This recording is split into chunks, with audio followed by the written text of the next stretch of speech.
Sometimes my shirt. I've used white, but it's inconvenient. You go out of them. Some are too. Good morning. But I found. Good morning. Okay. Yeah, I'll get you one. You can send in whoever you have. Okay, the first two I have is MA Bond and the MA Chambers. Okay, that's fine. Maybe it's five. Five. That was first come list. Yeah.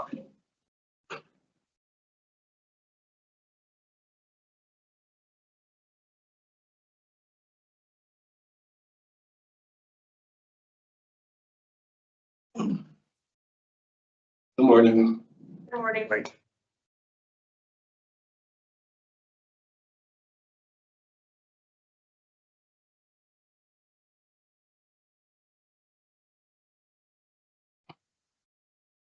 morning, my name is Parole Officer Martinez. Today is Friday, July 10th, 2026, and this is the hearing of the Connecticut Board of Pardons and Paroles. The following board members are present this morning and by stating their names on the record, certify they have reviewed all statutorily required documents and available pertinent information in preparation of this hearing. Good morning, Alex Starkov. Good morning, panel member Rodriguez. Nancy Turner. Good morning. Please state your name and inmate number for the record. Damian Bond, 420255. This hearing is being conducted in consideration for the parole application for Damian Bond, inmate number 420255. He is serving a sentence of 10 years execution suspended after 5. Actually, hold on one second. That is right. 10 years execution suspended after 5 years with 5 years probation for robbery first and robbery second. As of today, records reflect the parole eligibility date of January 3rd, 2027. There is no victim input in this case. There is an offender accountability plan for the offender. Mr. Bond has completed good intention, bad choice voices, has maintained employment in industry, and is participating in the MAT program. Utilizing the statewide collaborative offender risk evaluation system, the offender's overall score on the SRT falls within the high range of risk for recidivism. This is your opportunity to express to the board why you believe you should be granted parole.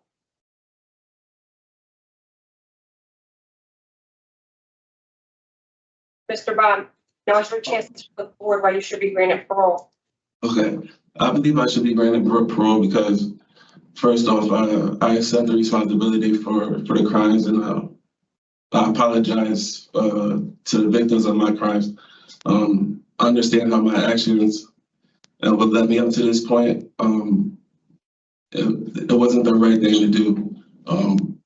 Since being incarcerated, I took the opportunity of getting into the MAP program, which I feel like it really it benefited me, and that's something that I think I could continue to do once I get out of here. As far as else, like leaning on my support systems, which I kind of, I didn't do that like I should have.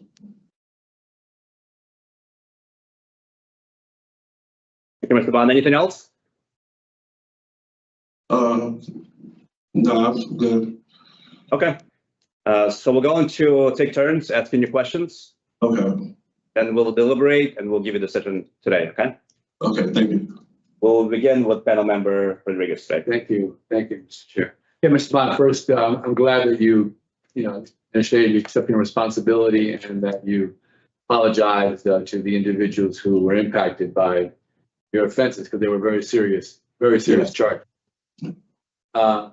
But since you say you accept responsibility, can you explain to me what you expect accepting responsibility for? I accept the responsibility for the whole outcome of the crime, for knowing that my actions weren't without the right thing to do, understanding how, putting that person through, they were just trying to go to work and do what they were supposed to do, and they didn't deserve, what I did to them. What do you think was a driving factor in this for you? Well, I had lost my job. I was working for about over a year. Like I said, I was getting high and stuff. I ended up losing my job, and I had my own apartment, my own car. So I was on a downhill spiral, And instead of being able to reach out to the people like my family and my support system, you know, I made a huge mistake, and it led me to where I am right now. And like I said, I understand like that it wasn't the right thing to do, and I'm extremely remorseful for it. You know. What do you think the impact was on the victims that were affected by your behavior? I believe it's extremely like probably devastating to them because, like I said, nobody that just goes to work at like thinks that that's gonna happen to them, and he was just going about his daily life, and for that to happen, it could play a part later down the road. Maybe he's looking at people differently. Maybe he's on edge now. He didn't. It's just saying that he didn't have to go through. Yeah, no, I mean, probably a very lasting effect on those individuals still having to work, probably continue to do those kinds of jobs and having to work thinking what's going to happen. It's going to happen again. Right.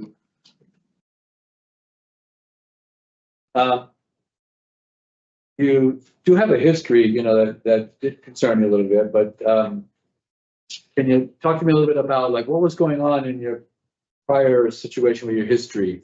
What were the kinds of things that were motivating you to continue to get involved in things? Can you This is not elaborate? your first go around, right? It's not your first go. Yeah, well, in 2019 or 2016, I was involved in a relationship that I'd say like again I took responsibility for it because at the end of the day it was my mistakes that led me to where I was, and it kind of again me not being able to vocalize what I'm going through, and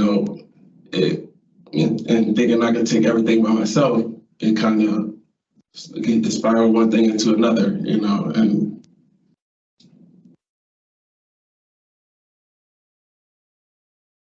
Oh, okay. Let's see. At some point, when you went in, you still carried some of that behavior because you ended up getting tickets. yes.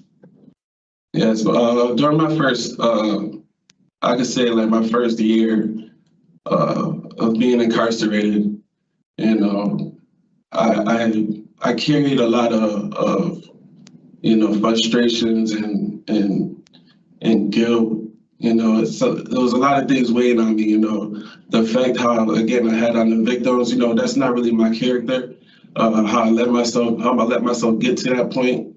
How it impacted my family and the people that care about me. And so I kind of allow myself. Any little thing I kind of set me off.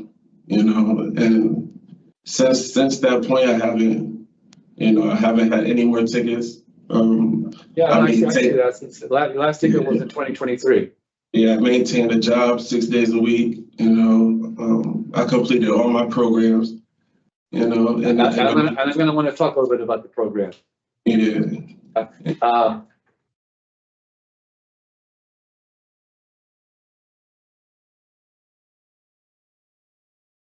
What program have you taken that you feel has impacted you the most?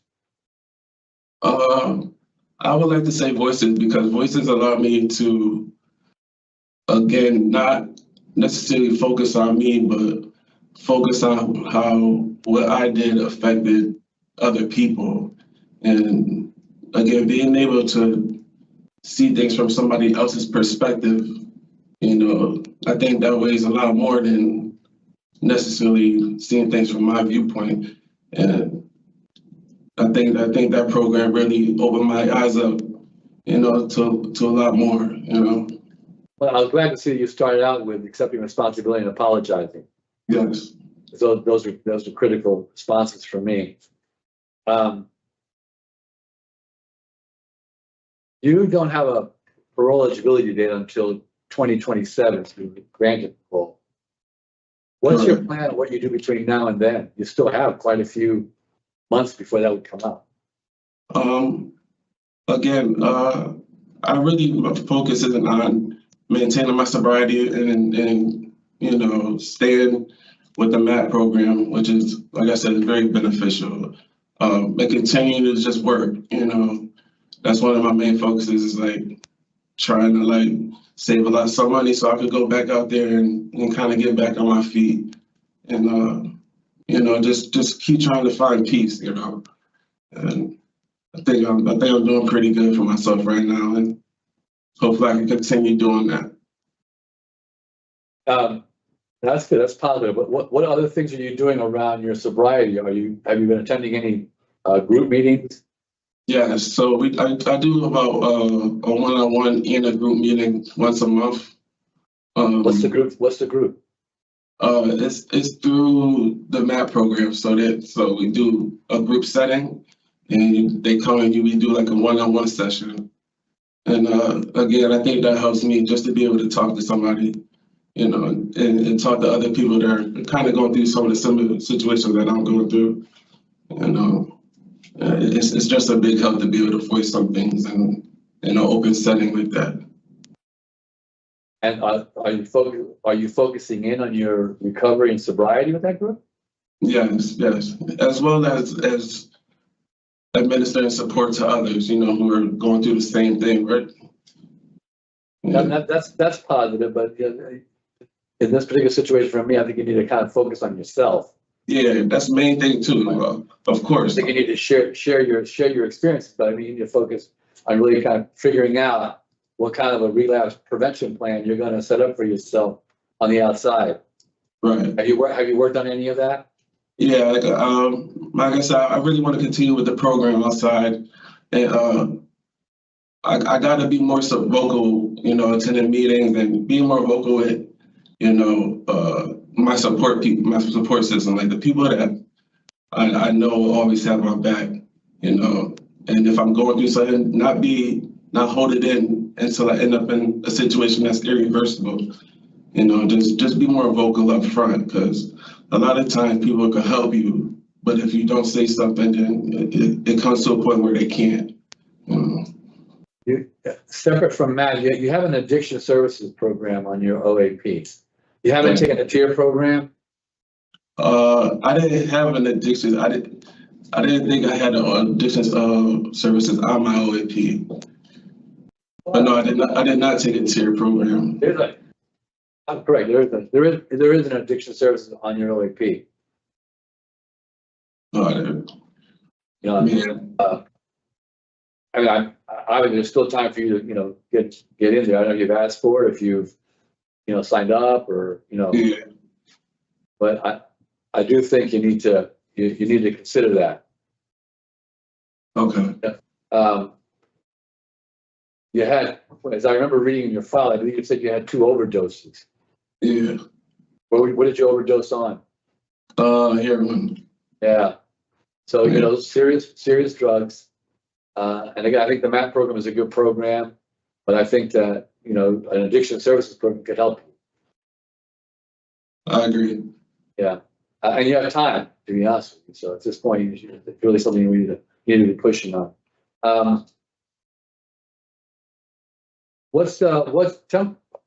Separate from your recovery plan, relapse plan, what is your release plan at this point? You said what is my release plan? So my release plan is get into like a program, like I said, find a MAT program, do, you know, job, you know, try to find some type of employment. And you don't have any verified employment at the moment. Say that again?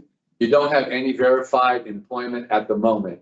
No, but that'll be something. I got, you know, people on the outside that are, you know, willing to help me put me into positions, but you have a tablet? Yes. You may want to start to consider utilizing that to figure out what's on the outside.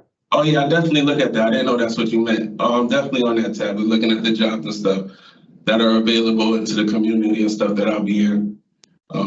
Yeah, I definitely look up there like every so often, you know. I didn't know that's what you had meant.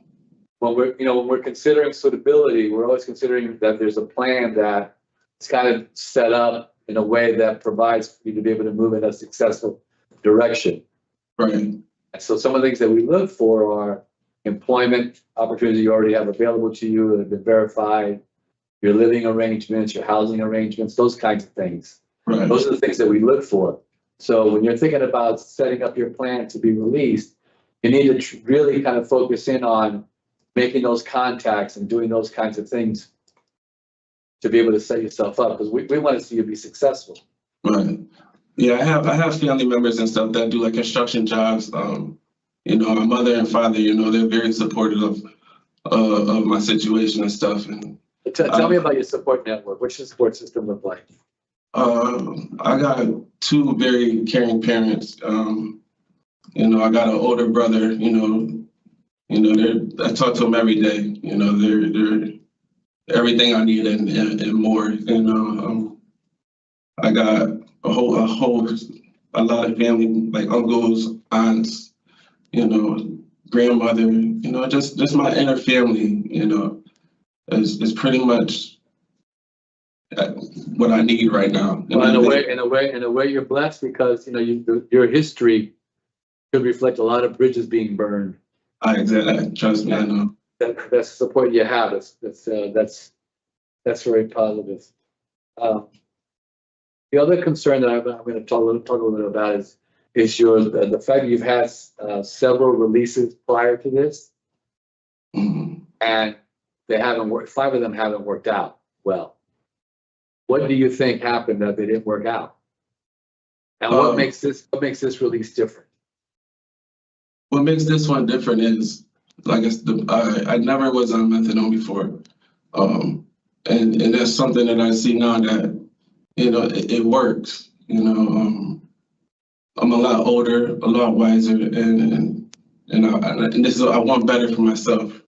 You know, I'm not getting any younger, and a lot of things I did before, I've always, you know, went back and, like I said, I didn't ask for help. I didn't speak up, and I thought I could handle everything by myself.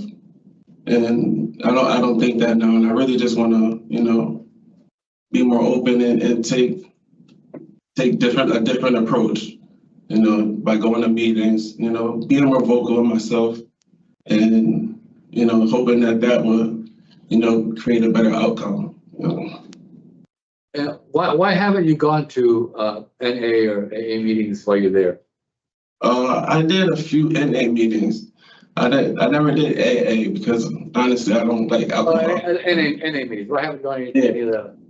I did one, but honestly, I work every day. Not saying that that's an excuse or anything, but you know, I did methadone. I did those groups. I always talked with you know, the clinician that came in. I did group meetings with that program.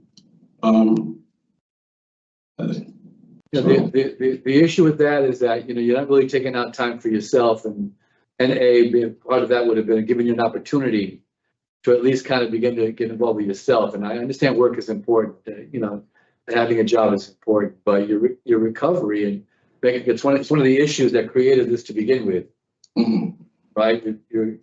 And I don't think you've accepted your addiction yet. You said you weren't addicted, but your affiliation with drugs has kind of created this situation for you.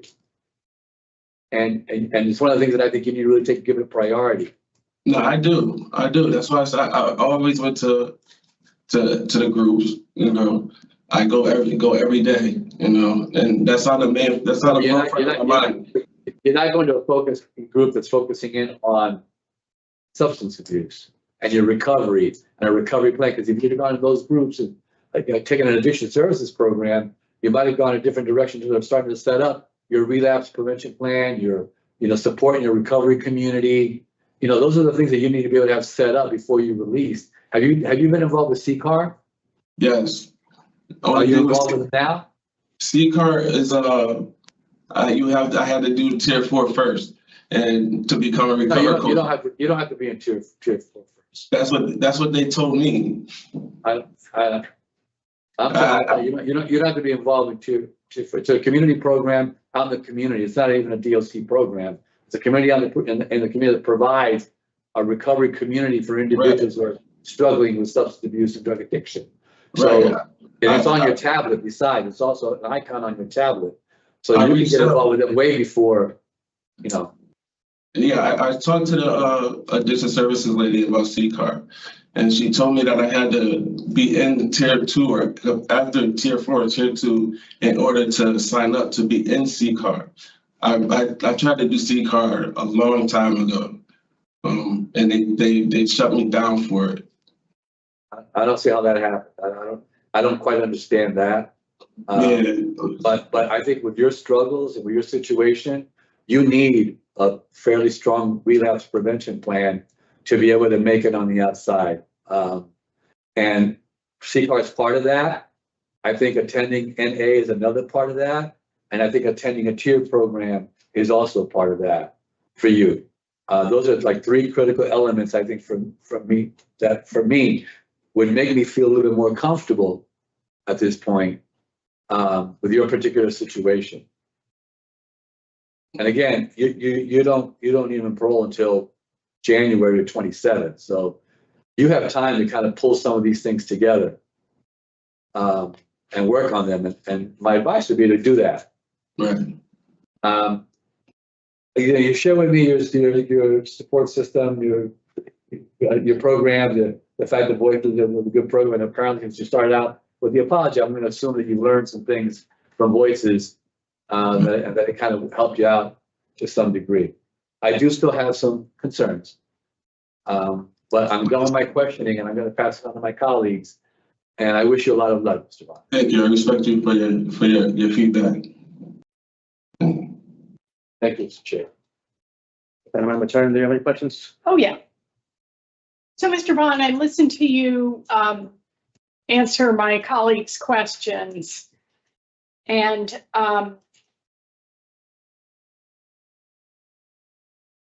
what I came up with in my head was,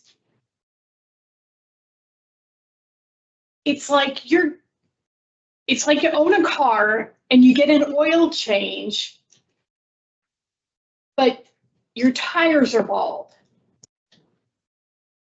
So you have a huge addiction to very powerful substances, and you take a pill and you do nothing else because your focus is on work.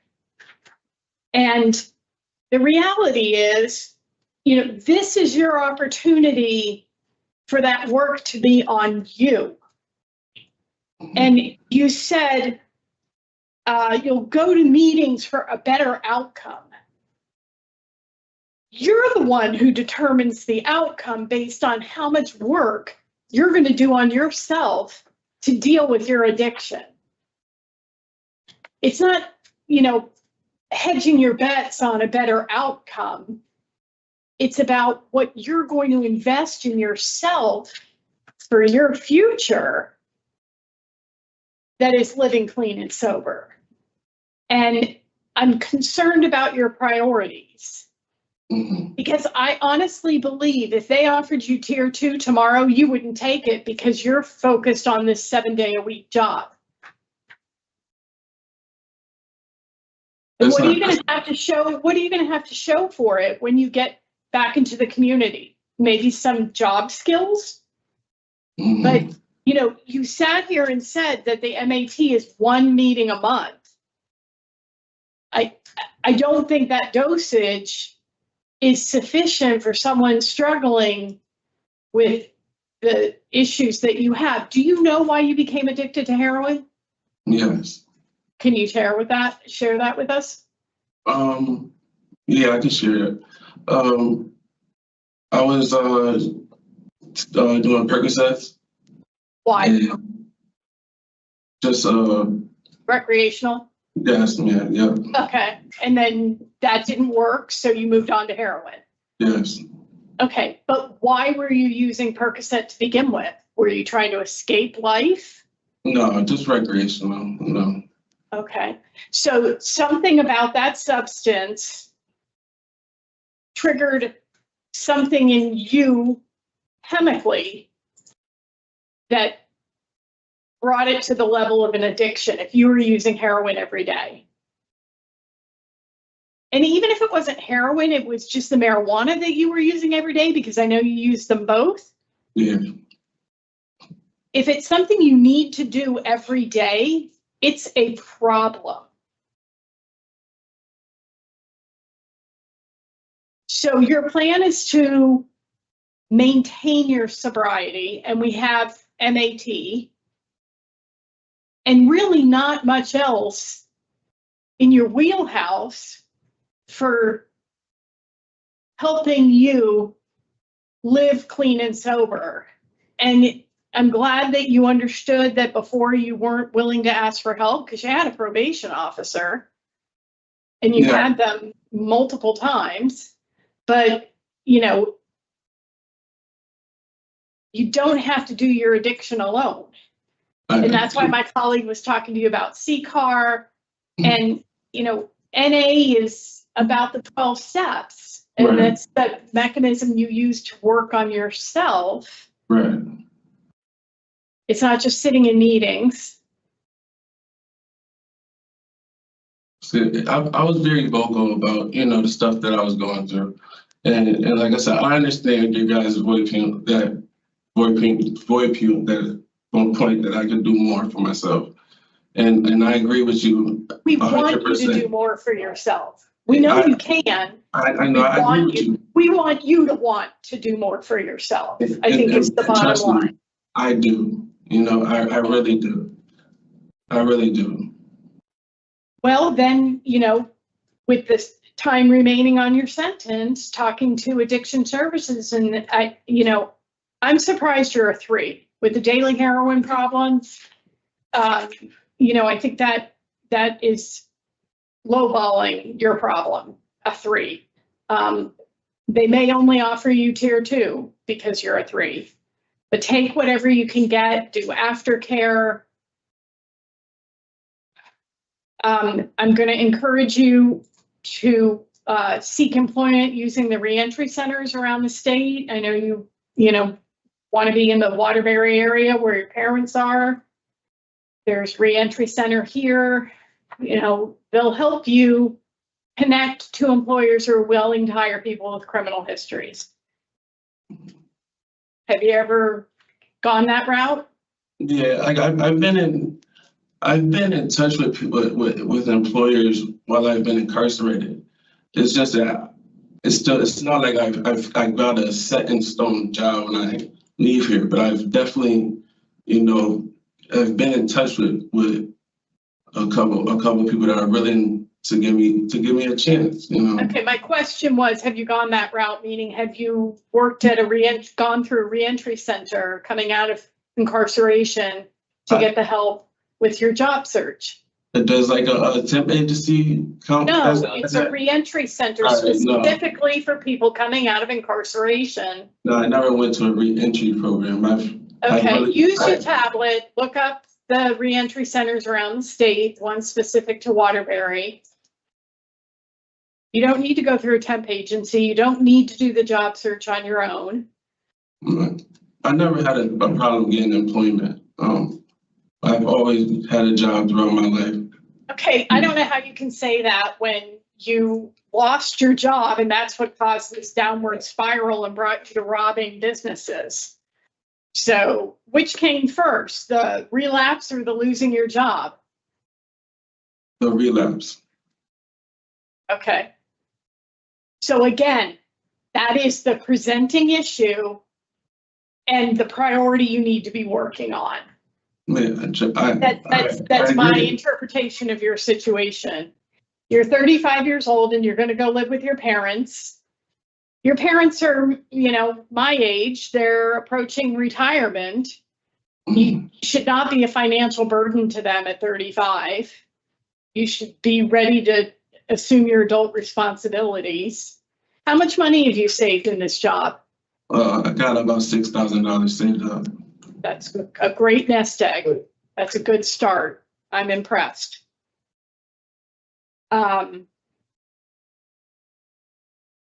What are your plans for marijuana use?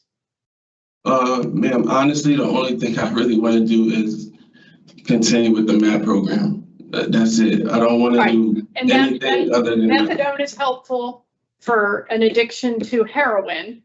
Right. Will you be resuming your recreational use of marijuana? No, no. The only thing I'm focused on is the MAP program. Like, Well, you know, surprisingly, we have a lot of people in your situation who think that, you know, if I don't do the hard stuff, I can still smoke pot because it's legal. no. And my messaging to you was, you need to show your parents more respect than that. If they're opening their Absolutely. home to you. Absolutely. But that's been your pattern in the past. So, and it, you know, kills your motivation. Mhm. And at 35, you should really be looking at developing a career for yourself. Do you have any life goals? I just want to be successful. You know, I just want to make my family, my mom and my father proud. And just be able to like, take care of them, you know. That's Well, that time is coming. So I hope you will be a man of your word and be there for them like they've continued to be there for you. absolutely. I just want to add, you know, without lecturing you, you know, my colleague talked to you about the voices and you seem to appreciate the emotional impact that you had on the clerks at the grocery store and the gas station. I think what you were describing was fear that they may be experiencing as well as trauma. You said Right. on edge, you know, but that's post-traumatic stress for going through what they did. But I want to just point out to you that you undoubtedly also had a financial impact, not just on the businesses, but on the individuals who maybe decided my life is worth more than a minimum wage job. I can't go back there and think that every person walking through the door has a knife. Right. So they might have had to step away from the job, look for something else. Maybe it's lower paying. You know, it's important to appreciate the full impact your choices have on those you've victimized. Absolutely. You know, and the reality is those expenses, you know, the Shell gas station losing $1,000 to you, all the customers end up paying for that through higher prices. Same with the grocery store, though you got very little money from that. Well, thanks for talking with me, Mr. Bond. And you do know you need to complete a domestic violence program. You were not successful in doing so while you were on probation. So, you know, if we were to grant you today, you'd have to do another domestic violence program. Yeah, I did. They did complete me on the domestic violence program. No, sir, I'm looking at the violation of probation report, and you Okay. did not. You were unsuccessful in the Explore program. They discharged you for your attendance. Really? Yeah. Yeah. I'm sorry. We do our research, sir. I Trust don't me, speak about things I don't know about. And it's on here for a reason, because that is a problem that you had, and you will have no contact with that person that you were victimizing. Yeah, no, absolutely not. Honestly, I'm surprised that I could have sworn I completed it. Well, you know, you were probably under the influence of the heroin and marijuana, and it probably weren't getting much out of it anyway, right? No, I got a lot out of it. Thank you, Mr. Chair. Yeah, I do see 2 discharges from Explorer program, Yeah. 2018. Okay, Mr. Bond, we're done with questions. We're going to talk about your case. You can listen, but you can't speak at this part during this part, okay? Okay. And remember, Well, we've heard a lot already at the table.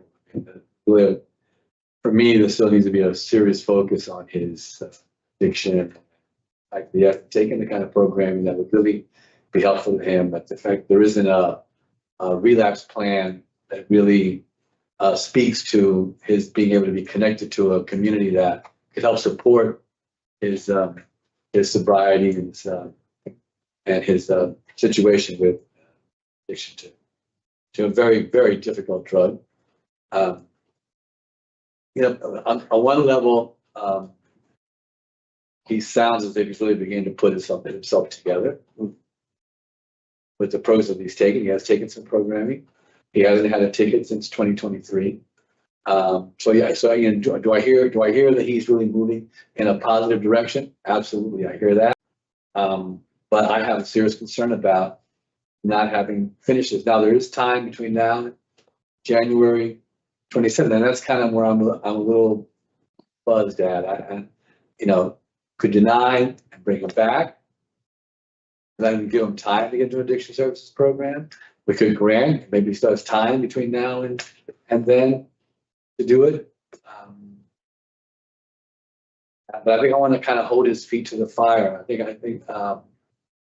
I want to hear what my colleagues have to say, but for right now, I stand as a denial and be here to allow him the time to come back and do that programming, finish that programming. And I would have him down as inadequate institutional program participation, inadequate release plan. There's a strong relapse prevention. But I do want to hear what my colleagues have to say on this. I understand that there's a long period between now and the time that he's eligible. Thank you. So I'm in the same place as you. This history, I think sobriety has to be the focus. I really quite what we heard today. Point out some good things too that we did here today, right? He saved a good amount of money. That's a positive. He's been working in the facilities. He's had jobs on the outside too. He hasn't had disciplinary reports for some time, which is improvement. For me, I would not be able to support discretionary parole without an addiction services program in place. I don't think there's enough time for a rehear. I see it, but I'll pass on to panel member Turner. So Mr. Bond has some strengths. He's got the support system. He's got a strong work ethic. And I think he wants more for himself than the revolving door of incarceration.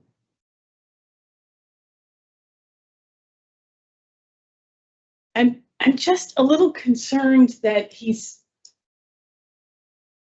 I'll say it right out. I think he's attempted to pull the wool over our eyes multiple times during this hearing. He went from one meeting a month at MAT to telling you he's going to daily meetings. Where did that come from? He's telling us he doesn't have addiction services on his OAP, and I'm looking at one that he signed on October 20th of 2023, and it's right on there. He told the parole officer that he relapsed because he lost his job, and today he's admitted that the relapse came first. So, there's some struggling with being accurate or honest. So with that said, I believe we do have an opportunity for a rehear. We can't do a rehear in less than 6 months. If we heard him in January, his end of sentence looks like it is either June or October, and it just varies depending on which screen you look at. Yeah. But if it's its earliest of October, of June, then he could go out in, January or February and have 5 or 6 months of support while he's transitioning at his parents' home, because he's not going to spend that 5 or 6 months waiting for a halfway house. He does have a sponsor. But I would set the bar pretty high for him coming back with our recommendations that he actually needs a relapse prevention plan. He needs to have done some work on employment, job readiness with reaching out to the reentry center and getting an education about that, as well as CCAR, because the information he provided us about CCAR is completely inaccurate. Yeah. If they told him he couldn't do CCAR without Tier 4, at a 3, he would never have been given Tier 4. So you know, it's a matter of him, in my opinion, shifting his priorities. Because, you know, you can get job after job after job, and you won't be successful if you don't have a handle on your addiction. And if this all started out as recreational for him, then this is a chemical problem. Right. This is a physiological addiction to these substances that leaves him vulnerable to relapsing for, you know, any of life's stressors. So that's where I'm at. I don't know if that's helpful. That was helpful. I could go along with the read here. January, February. January would be the earliest we could do it. And I don't see there's reason to hold off until February. If he comes to us and he's still finishing tier 2, we would make it contingent upon finishing tier 2. And then it would turn out to be February, but it, you know, very well could be January to his parents, and then he'd have the support and guidance of a parole officer for 5 or 6 months. Good with that. That's what I thought. Okay. In terms of reasons for denial, inadequate program participation, for an offense committed while on probation. And you had said, Mr. Rodriguez, the inadequate release plan. Yeah. I mean, he does have a. I went with a focus on relapse prevention. What's that? So he is. Employers. So we'll do those three. Yeah. Okay, I think we're ready for a motion. The matter of Damon Bond, inmate number 420-255, there's a motion to deny discretionary parole based on the following reasons. Your offense committed while you're on probation, inadequate release plan, and inadequate institutional program participation. Do I have a second? Second. All in favor, say aye. Aye. Opposed, nay. The ayes have it. The motion is adopted. We will rehear the case in January of 2027 with the following recommendations. Complete an addiction services program and any other positive programs available. ODRs. No disciplinary reports, and have a solid release plan to include a relapse prevention plan. Anything else?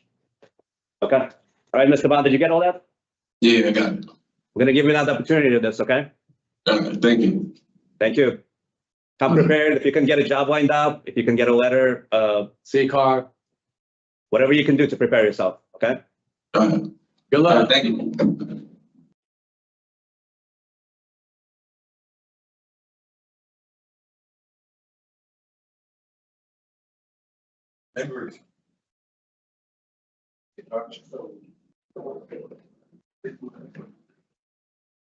Relapse prevention plan? Yeah. Addiction services program or any other public health? For the chamber? So if you,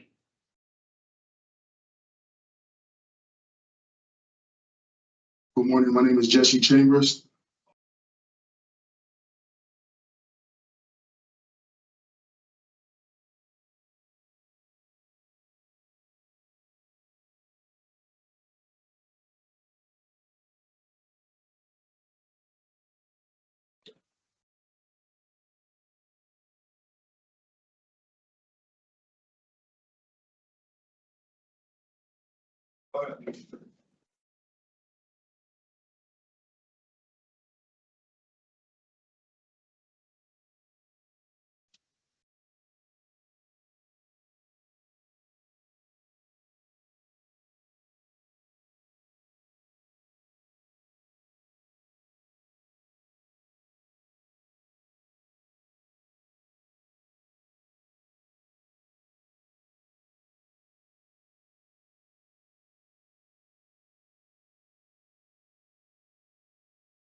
Good morning, my name is Parole Officer Martinez. Today is Friday, July 10th, 2026. The hearing of the Connecticut Board of Pardons and Paroles. The following board members are present this morning and by stating their names on the record, certified to have reviewed all statutorily required documents and available for information and preparation of this hearing. Good morning, Alex Sarko. Appoint Pamela Rodriguez. Nancy Turner, excuse me. Please state your name and inmate number for the record. Good morning, my name is Richard Chambers. 341842. This hearing is being conducted in consideration of the full application for Jesse Chambers, inmate number 341842. He is serving a sentence of 10 years in jail, execution suspended after 5 years with 2 years probation for selling narcotic and possession with intent. As of today, records reflect a parole eligibility date of March 29, 2026. There is no victim input in this case. There is an offender accountability claim and has been reviewed and shows that the offender has not completed any programming. However, he is currently employed in industries. Utilizing the statewide collaborative offender risk evaluation system, the offender's overall score on the SRT falls within the high range of risk for recidivism. Mr. Chambers, this is your opportunity to express to the board why you believe you should be granted parole. You may begin. Parole. I've actually learned a lot since I've been here. And like, I understand I'm getting older and, you know, for years I followed something that wasn't even there. I just, you know, I didn't listen. I didn't listen to what the prosecutors had to say in 06, and I just began a downward spiral. And I'm truly sorry for the crimes I committed. And right now I'm working. Stay out of trouble. I'm keeping a level headed, and hopefully I can move on, and parole will let me move on with my life. And thank you for this opportunity. Hey, Mr. Chambers, thank you for your opening statement. We're going to take turns asking you questions. Yes.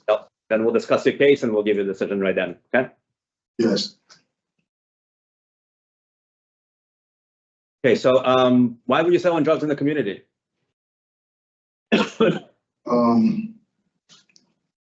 It's real funny that you said that, but it all falls on one thing. It's greed.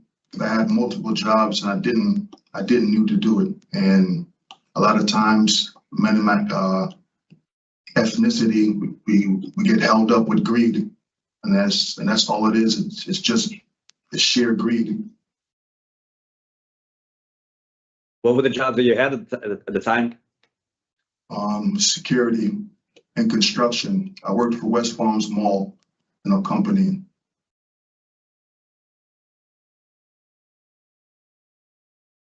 My concern, is that this is your fourth incarceration over a year. You've had multiple periods of supervision in the community that you did not successfully complete. Have you been able to figure out why you keep coming back to the system? Yes, it's just me. I've made real bad choices, dude, and like I said, I didn't need to sell drugs. What do you need to be successful in the community? Work hard and perseverance. That's what you need. And like I said, I never looked at it like that. I thought I could ice skate uphill, and it didn't work out, and it shouldn't work out, and I shouldn't have done it.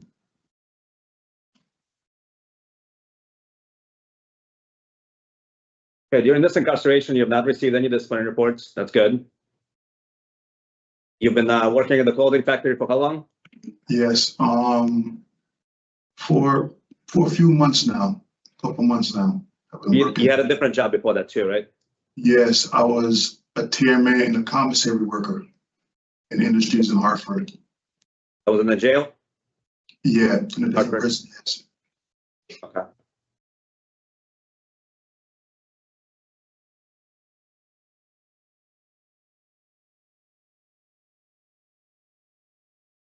Talk to us about your release plan. Let's focus on short-term goals. Your next 6 months, once you're released, what are you going to do?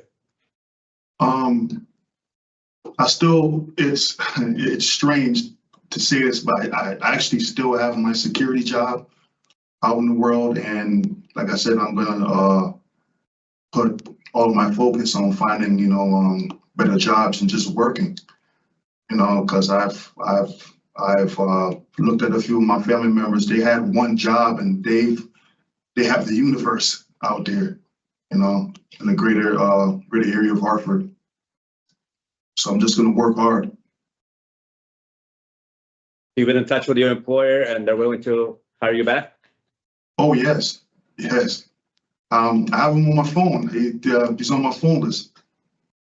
I've talked to him the whole time I've been incarcerated. If for our purposes, it would have been good to have a letter on record stating that you have an employment ready. Oh, Okay. I actually have like the phone numbers, but they're inside my cell, inside the phone book. I would gladly, give it to you guys. But this was all but a sudden. I was going to work this morning, and they let me know I had the parole, so I didn't get a chance to bring anything. I'm sorry about that. You didn't know you had a parole hearing coming up? Yeah, but they changed my date a few times. So a lot of times here, we're not sure. All right. The job that you were talking about, is that a legal job? Do you pay Oh, no, taxes? it's legal. Oh, It is? yep. Yes, it's legal. And is that a full-time job? Yes, it is. Who do you have for supports in the community? For support, you said? Yeah. My aunts, my uncles, the majority of my relatives, my cousins.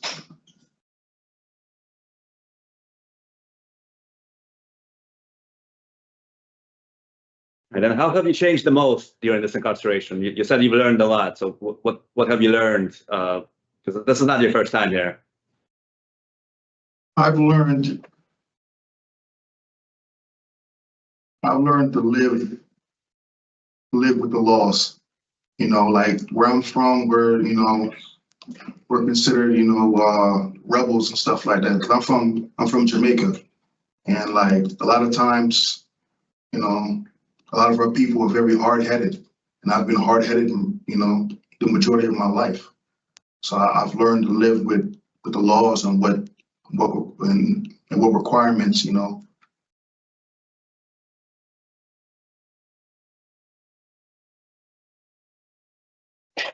So let me see if my colleagues have any questions. Councilmember Turner? Yes, thank you, Mr. Chair. So, Mr. Chambers, you took this to trial. Had you been given an offer? A plea deal? I'm not sure, but my case is like really unique because it involved some police officers, doing a lot of stuff that they weren't supposed to, and the warrant that was actually handed to me when I was apprehended at the fast track was for bank fraud, which I never committed. And Yeah. in my family, they've made contacts with the banks to see why I was handed a warrant that never happened. And they served me the warrant, and I just happened to have the drugs and all the stuff on me. Yeah, I did read that, but you were on a wanted flyer, so I'm not sure they got this wrong regarding bank fraud and mail theft. It was part of an investigation, Yes. and you were wanted on 2 counts of larceny third. And that pertains to all the bank stuff. We've contacted TD, we've contacted Bank of America, and we found out what happened, where it happened. Ma'am, I've never been in Maine. I've never been in Maine. I've never been in Massachusetts. I've never seen these places. So the biggest thing is how was a warrant came out for me where I've never been to these places at all. I don't see any reference to Maine Yeah, here. This it was is. in Hartford. No, the lost and third happened in Maine. I found out. I've talked to the investigators. I've talked to the police. I've talked to the guy who issued the warrant, and he called me initially over the phone before they shipped out the warrant. So I found out everything, every detail about it. And Okay. Well, I'm not going to debate it with you, but the ledgers from the bank show a handwritten account number for a Hartford Federal Credit Union.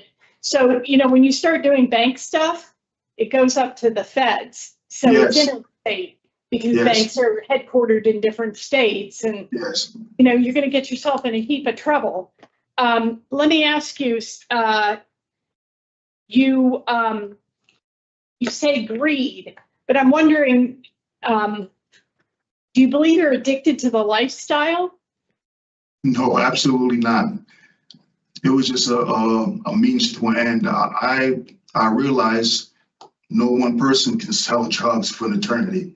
That can't happen. If you look at all the guys that, you know, was involved in that, the Big Meaches, the Larry Hoovers, all that stuff, they're all in jail forever. So no one man can do it forever. That's I think what impossible. really stands out for me is you had a pending drug case in August. It was brought forward in August of 23. And then in October, they apprehended you with conducting controlled buys. So it was, you know, you had this matter hanging over your head, and it wasn't a deterrent. It didn't bring you to your senses to say, hey, I'm going to end up back in prison for a fourth time. You just kept doing what you were doing. So I'm glad that you understand that you're not getting anywhere, that this really is a downward spiral, and your sentences are just going to keep getting longer.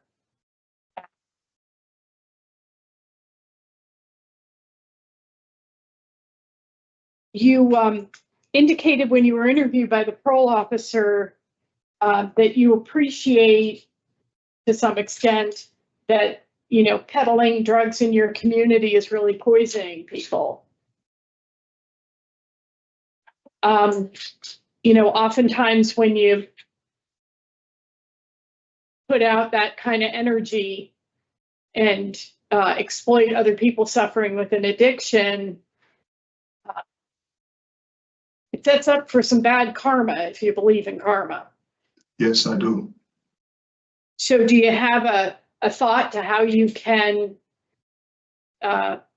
give back to your community in a way to make amends for the harm you were causing, not just to the people you were selling the drugs to, but to their family members who also suffered? Yes, I do have a way to eliminate this cycle from my area, because like I said, I know a lot of guys that's, you know, that hustles and sell drugs in my area and stuff like that, and they're all going down the wrong path themselves. You know, and they just happen to be, you know, Jamaican people too. So it's a horrible cycle. It's a real horrible cycle. So my question was about whether you had any thoughts or plans about making amends. Yes, I do have Yes. thoughts. I do have thoughts making amends. I wanted to speak to the people that were coming to the fast track and offering fresh needles to a lot of the people that was using drugs. I think that was absolutely wrong, absolutely wrong. And, you know, on New Park Avenue in Hartford, where everybody is using drugs and hustling, I would see these people come up and offer these. They're saying that they're nonprofit, and the police officers are allowing them to come up there and give them fresh needles for them to continue using drugs. I think that's absolutely wrong. Absolutely wrong. Okay. All right, Mr. Chambers, you're allowed your opinion, but that's called harm reduction.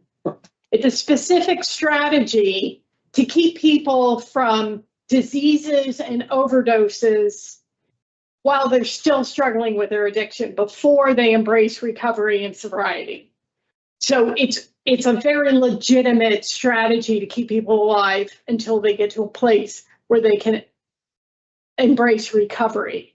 But what I'm talking about in terms of giving back is, volunteering in a nonprofit to, engage youth in the community in sports, or to volunteer at a food bank handing out food. This is something that involves your effort and energy and your talents for the community, not, standing out in opposition for a position you don't agree with that is actually saving lives. Okay, I've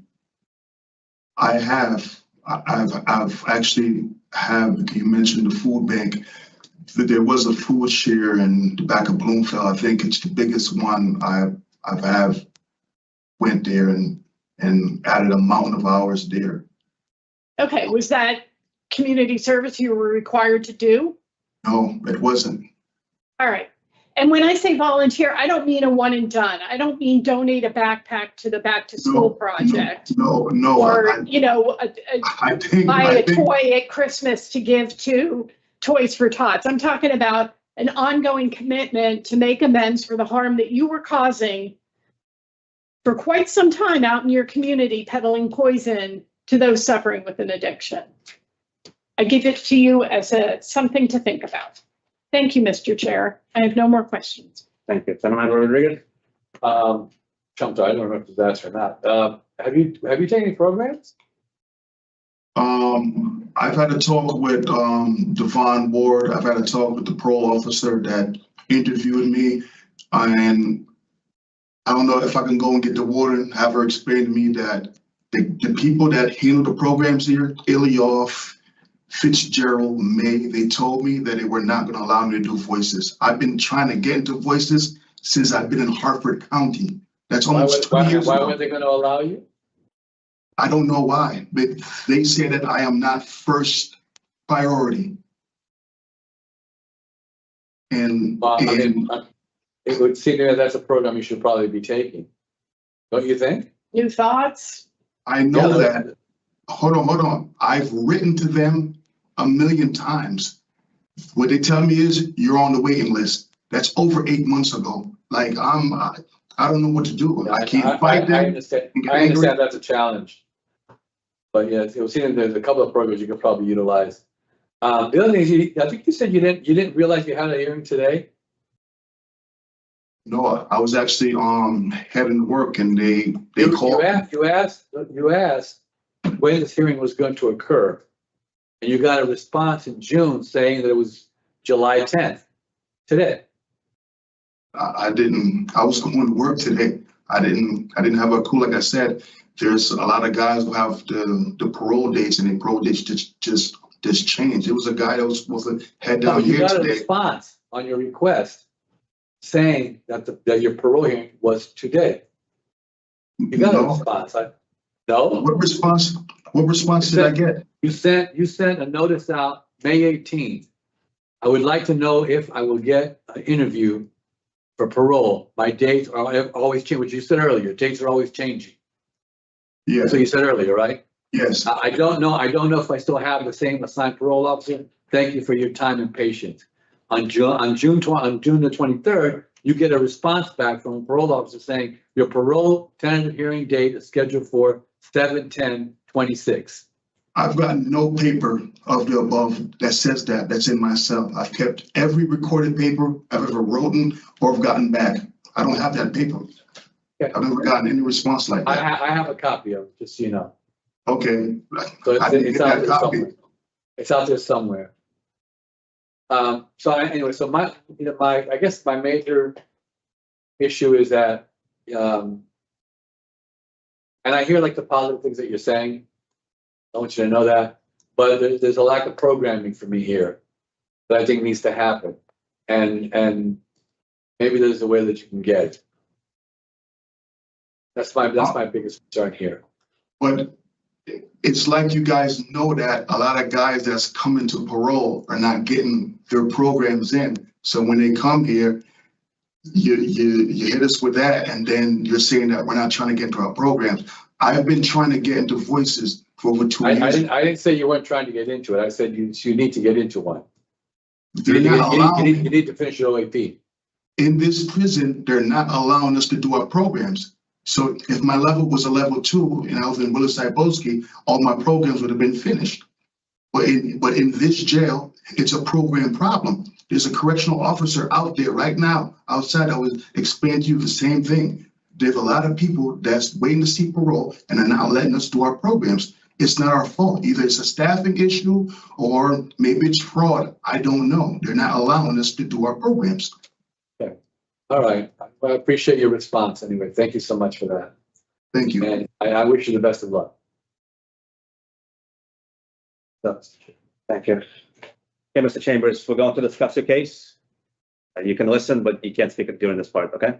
No problem. Mr. Chambers rates high for risk of recidivism. He's here, 2 convictions for sale of drugs. This is not his first incarceration. That's a criminal history, and in fact, this is his 4th incarceration with a sentence over a year. He has failed all 6 terms of his community supervision. He has not really completed any programs during this incarceration. I hear him that he's been trying to get into programs, been on the wait list so far. Not really quite sure what he needs to be successful in the community. But, you know, during his incarceration, he's not receiving the disciplinary reports. That's positive. He's been working at a clothing factory. That's a positive. He says he has a job lined up. We don't have any verification, but there's that. And I hear him that he does want to do better. He wants to be successful in the community. I'm not quite sure I'm there today on this question for parole. I would be willing to rehear the case, but I'd like to hear from my colleagues. Okay. So Mr. Chambers has 2 years remaining on this sentence as of this month. And the 20-year criminal history is concerning. But so is the fact that the only thing on his OAP is voices with new thoughts and other programming that could benefit him. He was in the reintegration unit in the past, which I was taking a look at. And it also says that his prior incarceration back in 2016, 2019, he worked at Food Share in Bloomfield while he was incarcerated. So that wasn't volunteer work, but it was at least exposed him to some nonprofit efforts to support people in the community.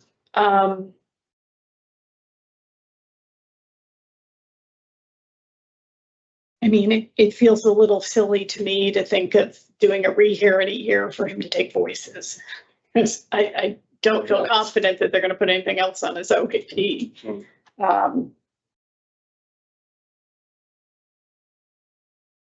You know, but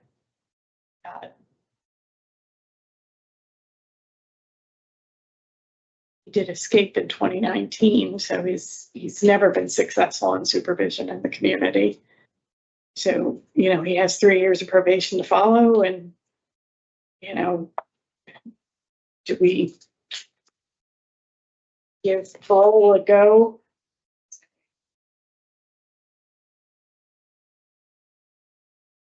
Is on parole and returned with charges in 2010. It had a technical violation in 2010, so we've gone that route with him before.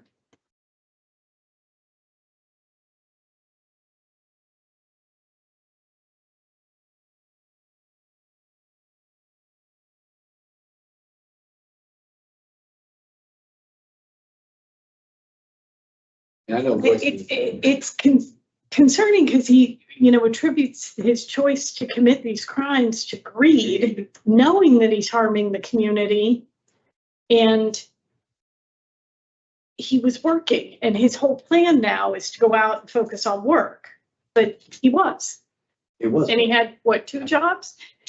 So, And he had a hanging charge and then went out and then still got arrested again.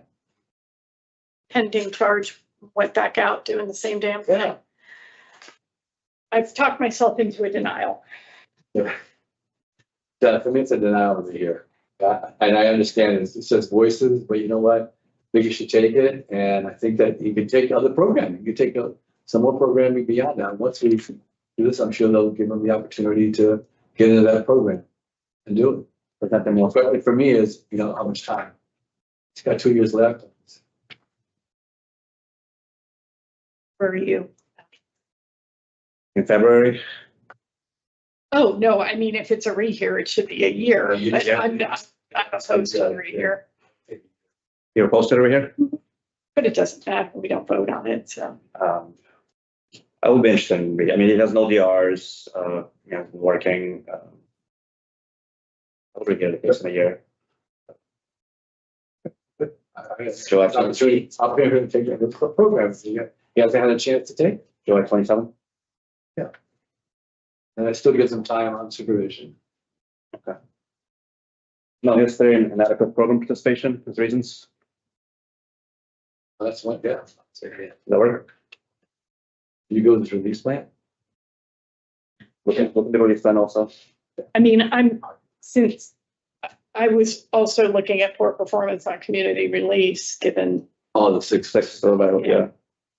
those 3. Criminal history, poor performance, all community release, and inadequate program participation. Go with those. Okay. In the matter of Jesse Chambers, inmate number 341842, there's a motion to deny discretionary parole for the following reasons: criminal history, poor performance while community supervision, and inadequate institutional program participation. Do I have a second? Second. All in favor, say aye. Aye. Opposed, nay. The ayes have it. Discretionary parole is denied.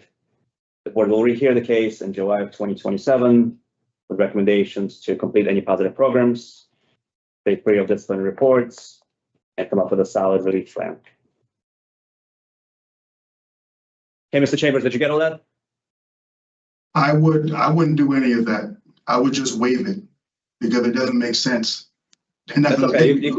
If it comes to that, you can waive but that was our decision. We already made it on the record. So if it comes to your parole hearing, you can just waive it at that time. Yeah, DOC will consider you in April of next year, so it'll be before your rehear date anyway. Can I write you guys and you guys just go out the way to change it? Or should I have my aunt call Ned Lamont or somebody have it change it? You might as well just waive it. Just deny me parole and don't hear me another hearing. We did deny, and if you are still an inmate next July, we'll rehear your case. That was crazy. Well, I heard what you said, and 842. from my understanding, you guys, you think the past weighs on the future. Well, Yep, the best predictor of to- future behavior is past behavior, sir. We're done with today's hearing. We wish you much success.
Good catch. Good morning. My name is Parole Officer Martinez. Today is Friday, July 10th, 2026. This is the hearing of the Connecticut Board of Pardons and Paroles. The following board members are present this morning, and by stating their names on the record, certified they have reviewed all statutorily required documents and available pertinent information in preparation of this hearing. Good morning, Alex Starkov. Good morning, panel member Rodriguez. Nancy Turner. Also Good morning. present, also attending this hearing is the board psychologist and the Office of Victim Services. Please state your name and inmate number for the record. My name is Kevin Foster, inmate number 436527. This hearing is being conducted in consideration of the parole application for Kevin Foster, inmate number 436527.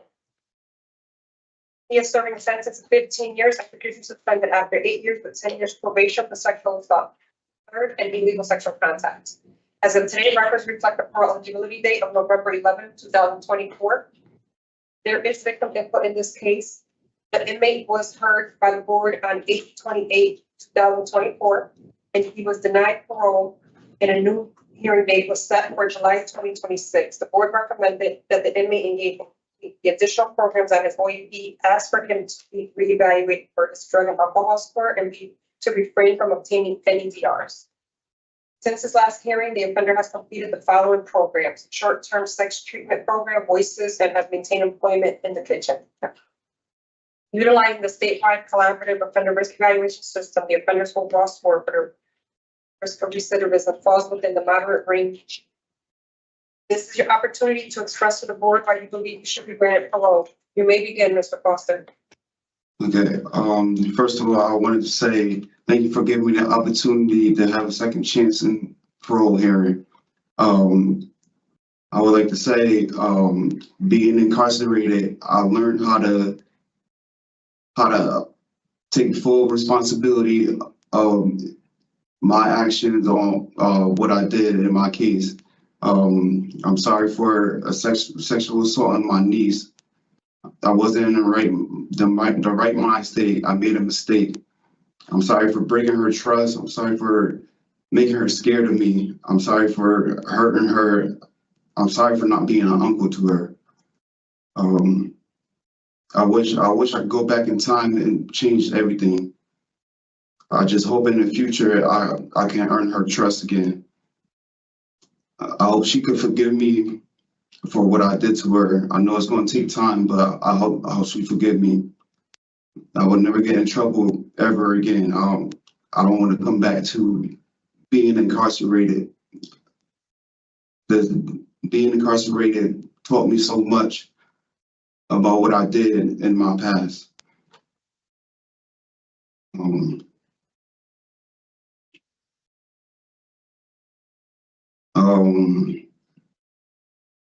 When I get out, I want to go back to school. I want to start my own business.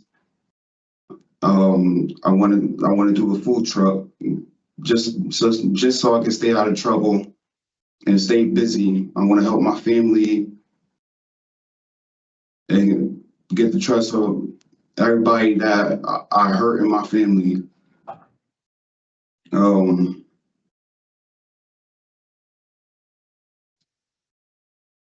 I'm sorry.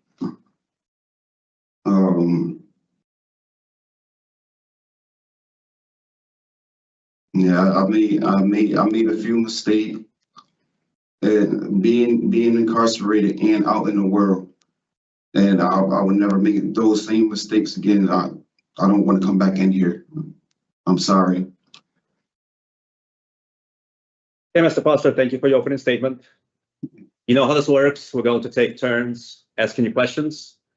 Then we'll pass it on to the Office of Victim Services. We'll deliberate and we'll give you our decision, okay? Okay.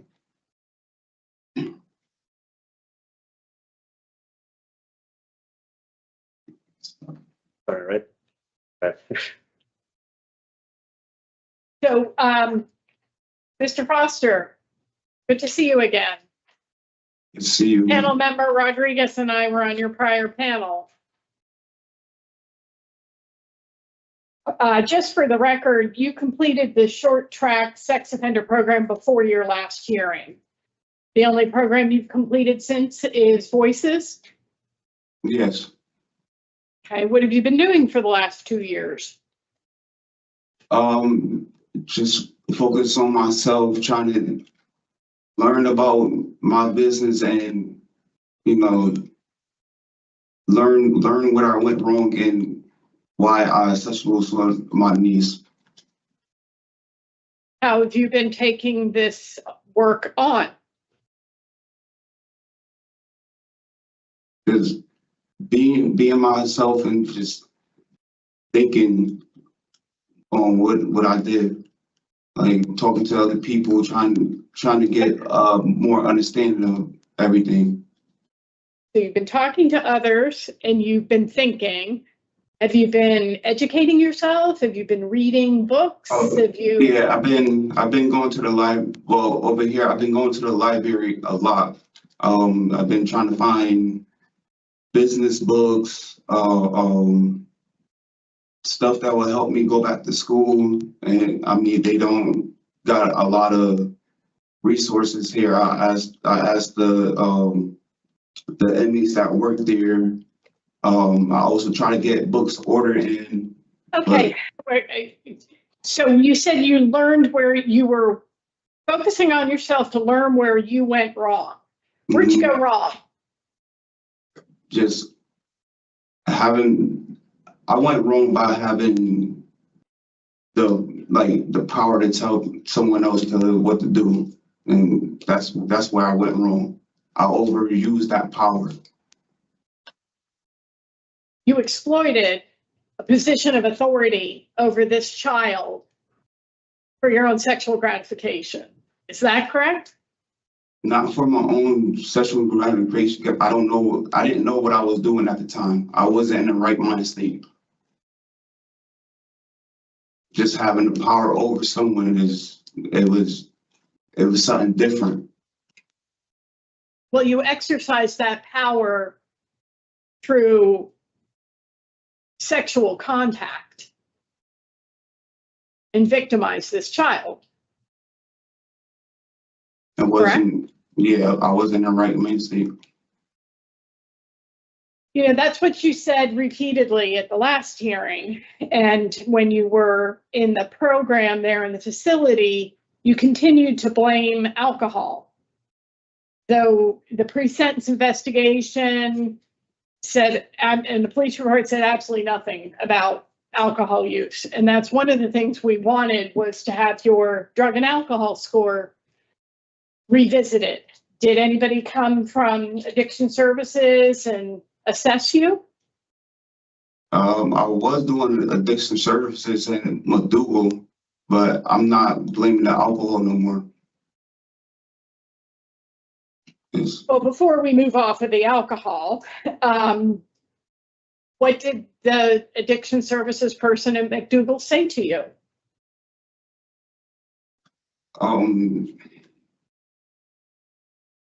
Basically, when I was doing the program, I learned that like people really go to alcohol when they are going through a whole lot in their mind, or they try to use it to heal themselves, and they could go so wrong. Which program was this? AA. Okay, so you went to meetings, that's not a program. You didn't do tier 2 or tier 4, correct? No. Okay. How many AA meetings did you go to? I want to say 10.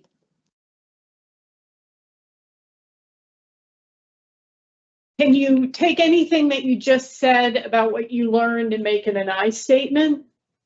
No. Do you know what I'm asking you? No. Okay.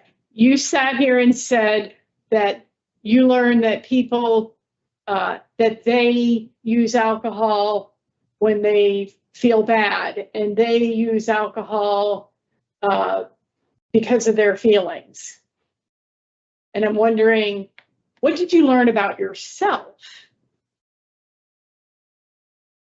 Yeah, I didn't. Well, at the time, I didn't run to the alcohol. it's just, like I said, I overused my power. I sexual assaulted her, and I didn't even mean to even sexual assault her. It was just, I don't know, it's just. Okay, so if I understand you correctly, Mr. Foster, having taken the program in the facility and come to the board 2 years ago, claiming alcohol was the reason that you committed these crimes, you're now saying that it wasn't alcohol and that it wasn't sexual, that this was about a power play over a child. Is that, did I summarize that correctly? Yeah, because I can't go. I can't Okay, run so to alcohol if no this more. wasn't about sexual gratification, why were you showing the victim pornography? I don't recall showing her pornography. Mhm. I don't recall doing that. Well, that was part of the offense. Mhm. Yeah. You have repeatedly referred to your crimes as mistakes.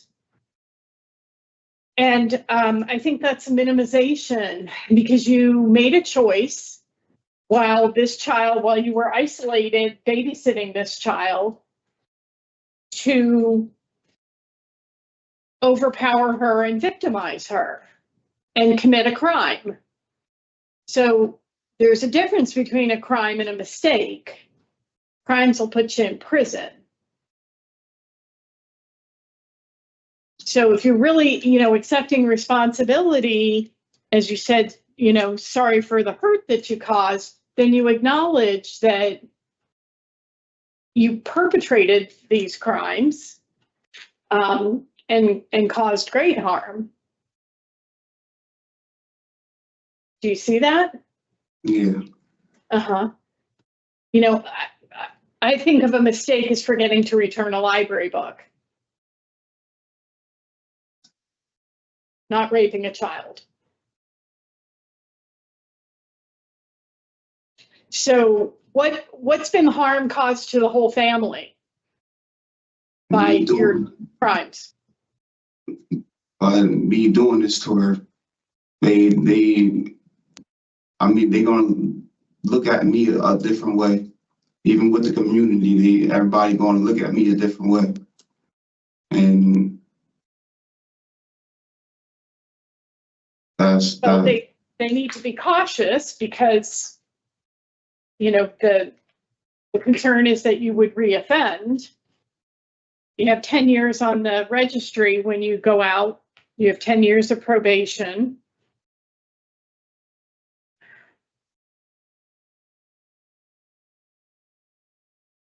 You also in treatment blamed feeling sad as an external risk factor. What were you sad about at the time? people I felt like people wasn't showing their love like the way how they said that they love me. Like nobody didn't want to talk to me. Even now, I go through this now, and even when I call people on the phone, I feel abandoned, and that's what makes me sad. I don't got too many people going by when you're me. out in the community, how are you going to cope with this kind of feeling of sadness and abandonment, which might actually be even a bigger feeling out in the community? How are you going to deal with that without making poor choices and committing crimes again? I just stay busy. I'm a lot older now, so I could use my mind to stay busy. I could go look for a job, or even if I do have a job, just go to the job, or try to talk to my parole officer. But if you're carrying around sadness, keeping busy is a distraction, but the sadness can really weigh on you. Have you ever thought about seeking out therapy, working with a mental health provider? That's what I was going to say. Like, I was going to ask for go to my parole officer, ask him if I could have like a counselor I could talk to or a therapist just to help me with this pain I'm dealing with.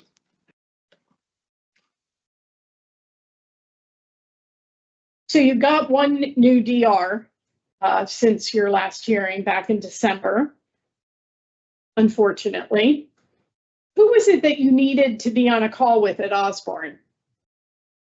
No, I didn't ask this person to make a call or answer another call. I was on the phone with her before, and all of a sudden she clicked over. I didn't know she clicked over, came back to the phone, and it was nothing to do it on the phone. In my mind, I was just finishing out my phone call, but Who was the third party that you were connected to? I have no idea. It was just someone that she knew. I didn't know who it was.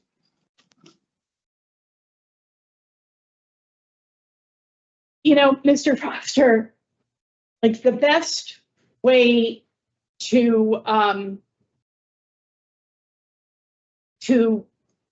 position yourself for parole is to be honest. Yeah. You have to appreciate that we've done all of our homework. We've come prepared for both hearings, and I'm going to tell you what the DR says. It was evident that Mr. Foster was bridged into a three-way call with another inmate located at Osborne. Inmate Foster made no attempt to disconnect the unauthorized three-way connection and continued to communicate with the incarcerated inmate. And now you're going to sit here and tell us you don't know who was on the phone with you? Like I said, I was just finishing my phone call. We was just joking, and I went to go fight the ticket. And if you look deeper into It's all recorded. And when I went to go Why fight is the it ticket, that you won't tell me who was the third person on the call? I don't know his name. That's what I'm saying. Like I So said, why would you continue to have a conversation with somebody you don't even know who you're talking to? I was just finishing my phone call. I was already like 8 minutes in the phone call. I was finishing it. It could have been my last phone call. And why would this person bring on a third party to the call? I don't know. I can't control what another person do. But you made a choice knowing that those kind of calls were not allowed to stay on the phone and talk to somebody you didn't even know who you were talking to. And you expect me to believe all this. That's what's infuriating. Come on, Mr. Foster. You know, you got the DR. So why dispute and mess with the facts now? Listen, I'm being honest. I'm not lying about nothing. I'm really being honest to you. Like when I went for the hearing, the dude really said, "You're not guilty, but you're guilty because you're third party from a different facility." And I told him I have no control over that. I didn't tell her to make the call or answer another call. Okay, again, you know the rules, and you know that kind of calling isn't allowed, and you stayed on the phone. Yeah, That's what got you the DR. I could take responsibility about that. I was supposed to hang up. I was just finishing my phone call. My last question. I'm hard pressed to appreciate that all the effort that you've put into attributing this crime to alcohol, and then now you come before us 2 years later and it wasn't at all about alcohol, which makes me feel like that's your line because you didn't end up in an addiction services program, which the board had asked you to do. And so now it's not, when the story keeps changing and it's not a process, it doesn't appear to be a process of growing insight. It's a little challenging to feel like we're dealing with truth and honesty.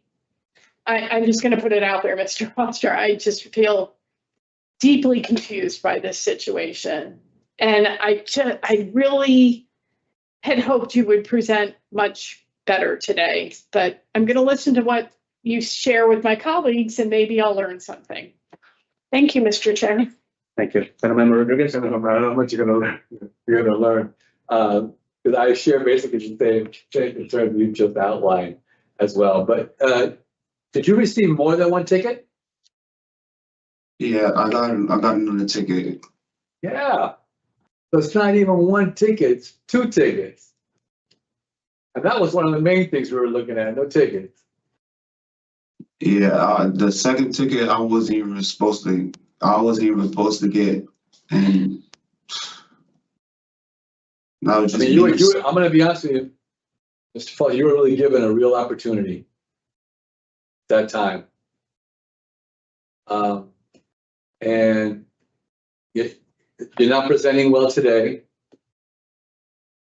And I think you still have some programming you probably should still continue to take. Can you ask him what he learned in voices? Yeah, that would be.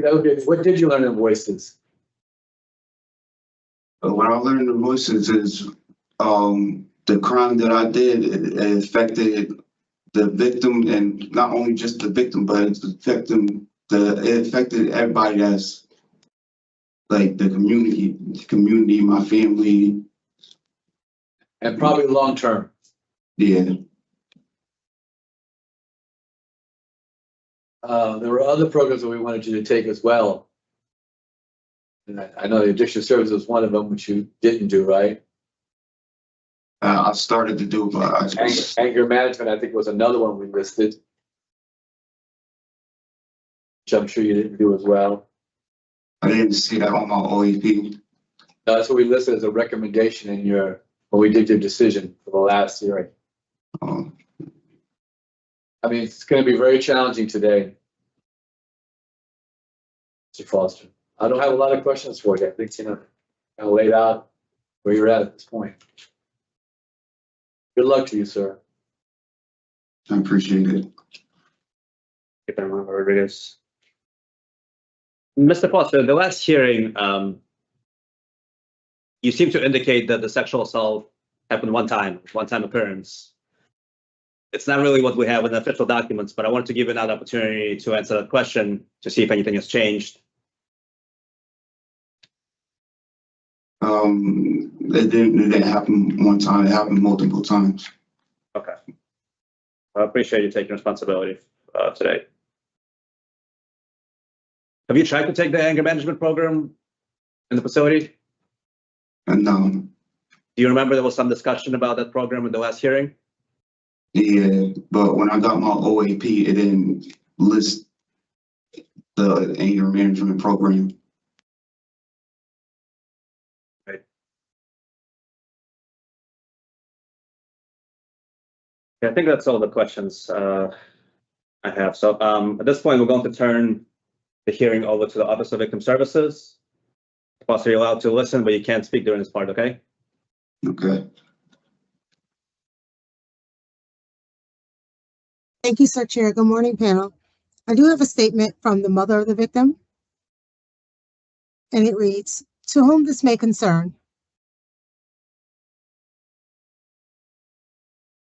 my daughter and I would not like for Kevon Foster to be released and would like for him to serve all the time he was given. The crime he has committed still to this day has a negative effect on everyone in our family. I no longer trust my children going places. My daughter has panic attacks now, and my son is overly protective of his younger sisters because he feels as though he was too young to protect his sister when these events happened. I know if given the opportunity, he would commit these crimes again. Please keep Kevon in jail so that there is one less rapist/pedophile off the streets. Thank you." Thank you very much. Thank you. Okay, we'll discuss your case, Mr. Foster. Again, you're allowed to listen, but you can't speak during this part. Member Turner.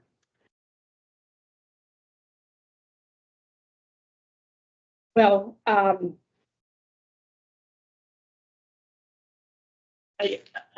struggling a bit because I don't think he needed the Voices program to show him that everybody was affected. This was a family situation.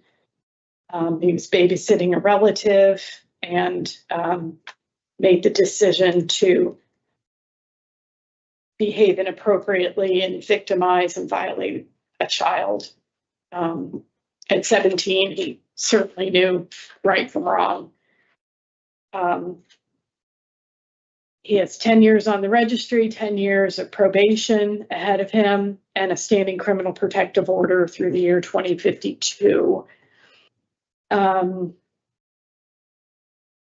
We don't know what the security tampering DR that he got just last month was about, but again, choosing not to abide by the recommendations of the prior panel, and having his story change so significantly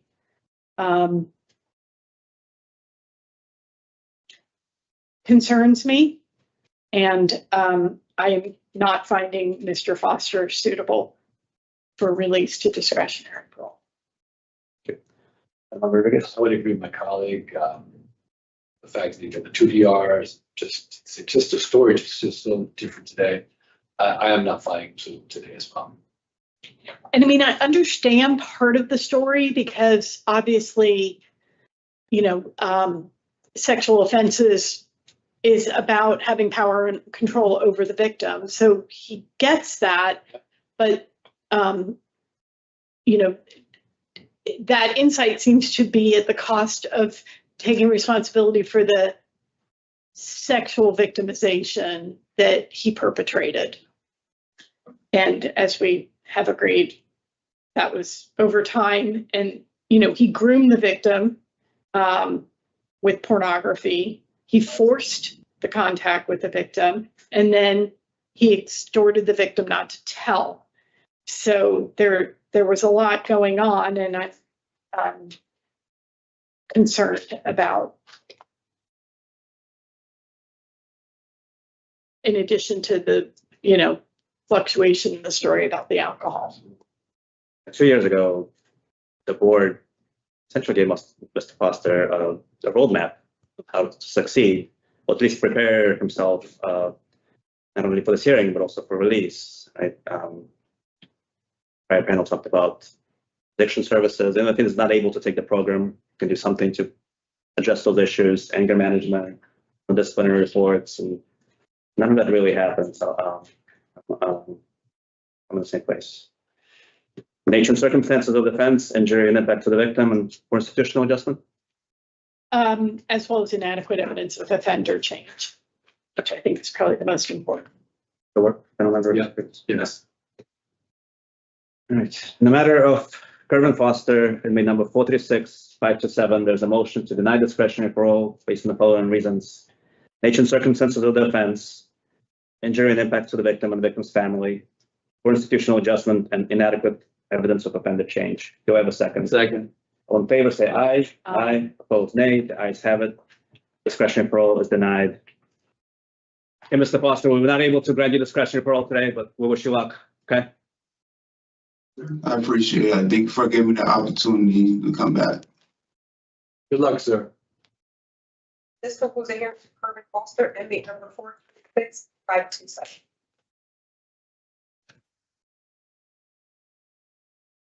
Mr. Foster, you're all set. Thank you.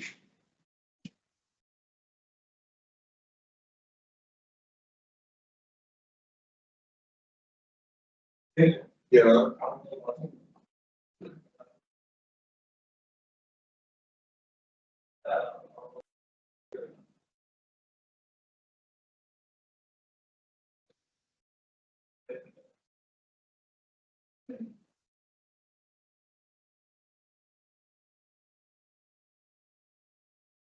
Yes, you're not sure enough. Right, that's correct. Well, see, that's. This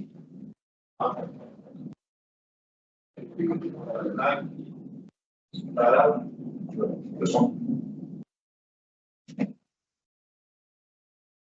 What closes or not? Okay.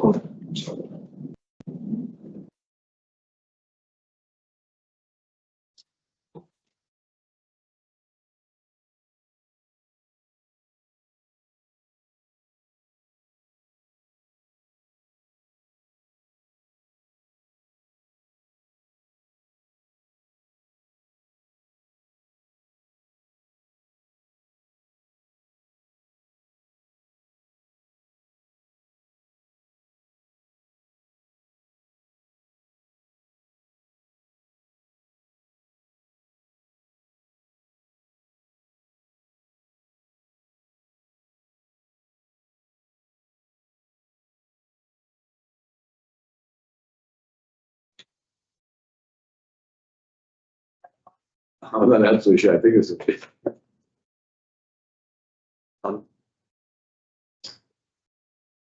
You're good. Good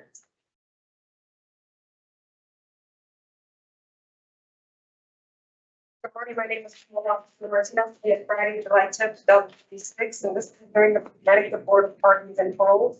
The following board members are present this morning and stating their names for the record. Every time they have reviewed all statutorily required documents and available for information in preparation of this hearing. Good morning, Alex Sarkoff. Good morning, Councilmember Rodriguez.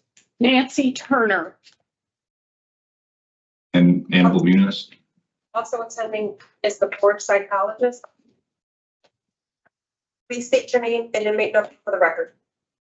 Annabelle Munoz, MA number 373233. This hearing is being conducted in consideration for application for Annabelle Munoz, inmate number 373233.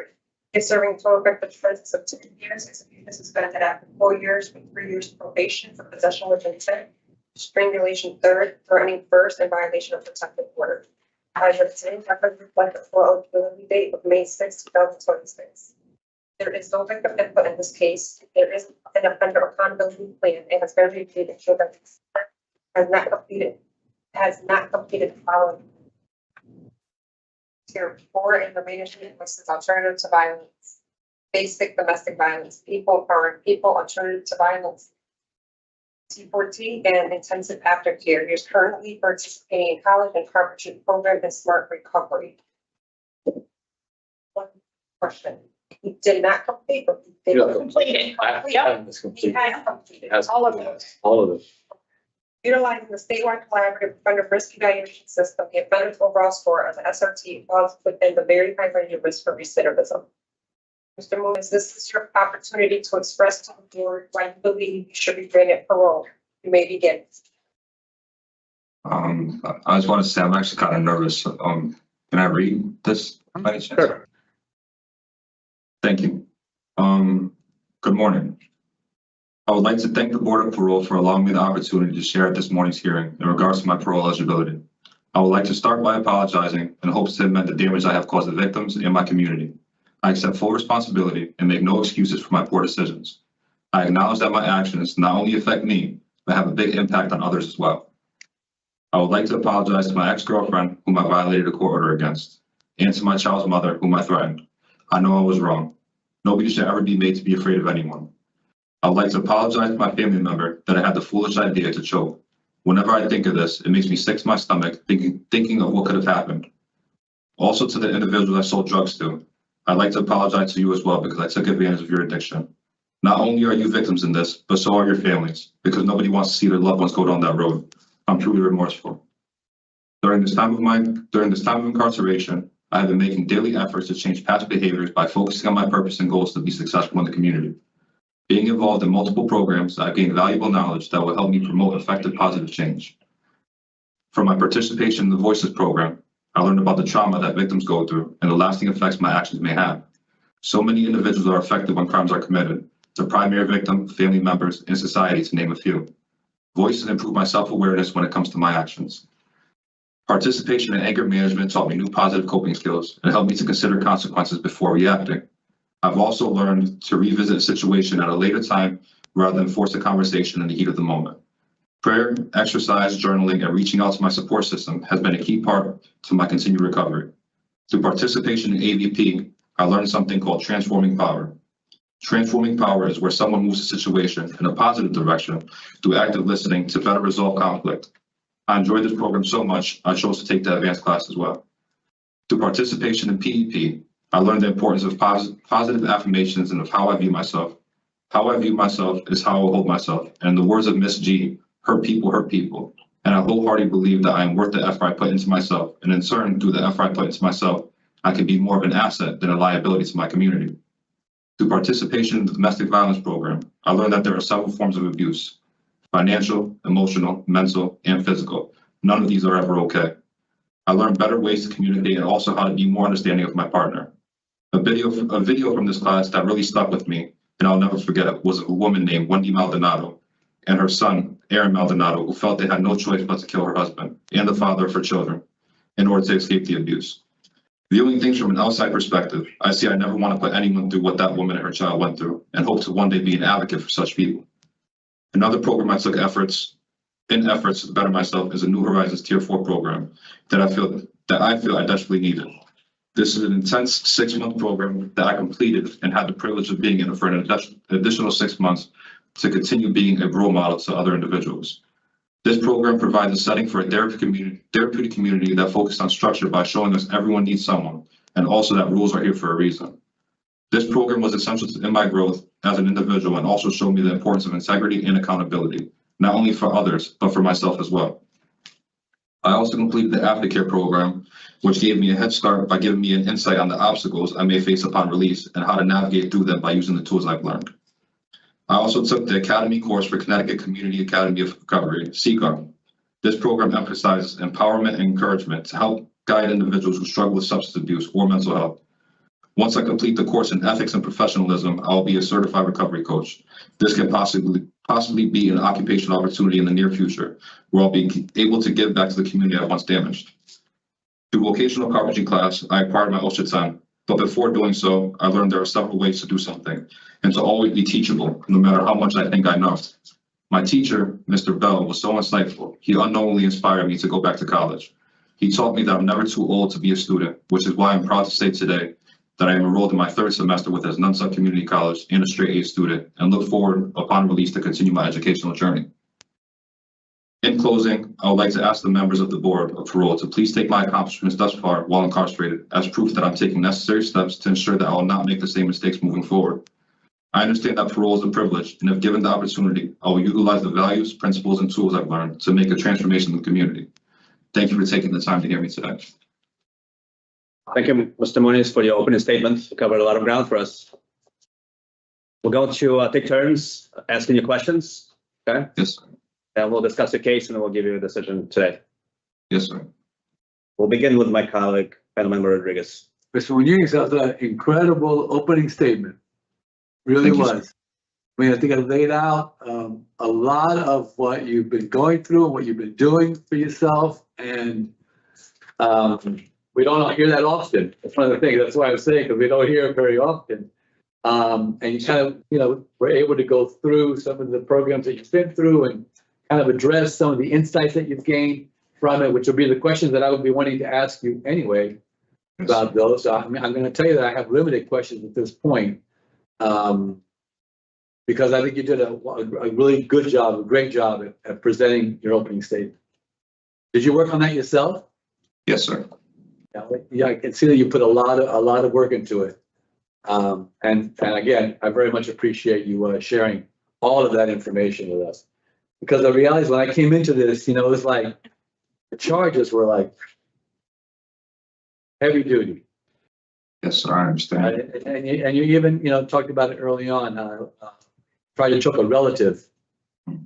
And what that must have felt like for you and what it feels like now. Yeah. You and what it must have felt like for them at that point. So the programs that you've taken, which one was the program that kind of really said, you know what, I'm going to make these changes? Well, the first program, I actually caught a ticket. I received a ticket for fighting 2 months. I saw that in 2024. I was going to ask about that. Yes, sir. I received a ticket, and then upon receiving the ticket, I just thought, like, I don't want to keep living like this. I have to change. I have children. I have a 3-year-old daughter. I have 2 10-year-old sons. So I started with the anger management program because I seen I had an anger problem. And then after that, tier four actually showed me like the rules that are set in place are here for a reason. And after that, I just wanted to keep going. I kept going. I went to vocational carpentry class. I started college classes. I just seen this as a learning experience, honestly. I didn't want to be disrespectful to the people that I committed this crime against by not learning from my mistakes. So I chose to take the programs that I took. That's very insightful. So the fight was the catalyst for anger management. Yes, sir. And anger management was the catalyst for the rest of your experiences in terms of programming, which you can see because they're all kind of generally around the same time period that you kind of kicked them off and got them started. Yeah.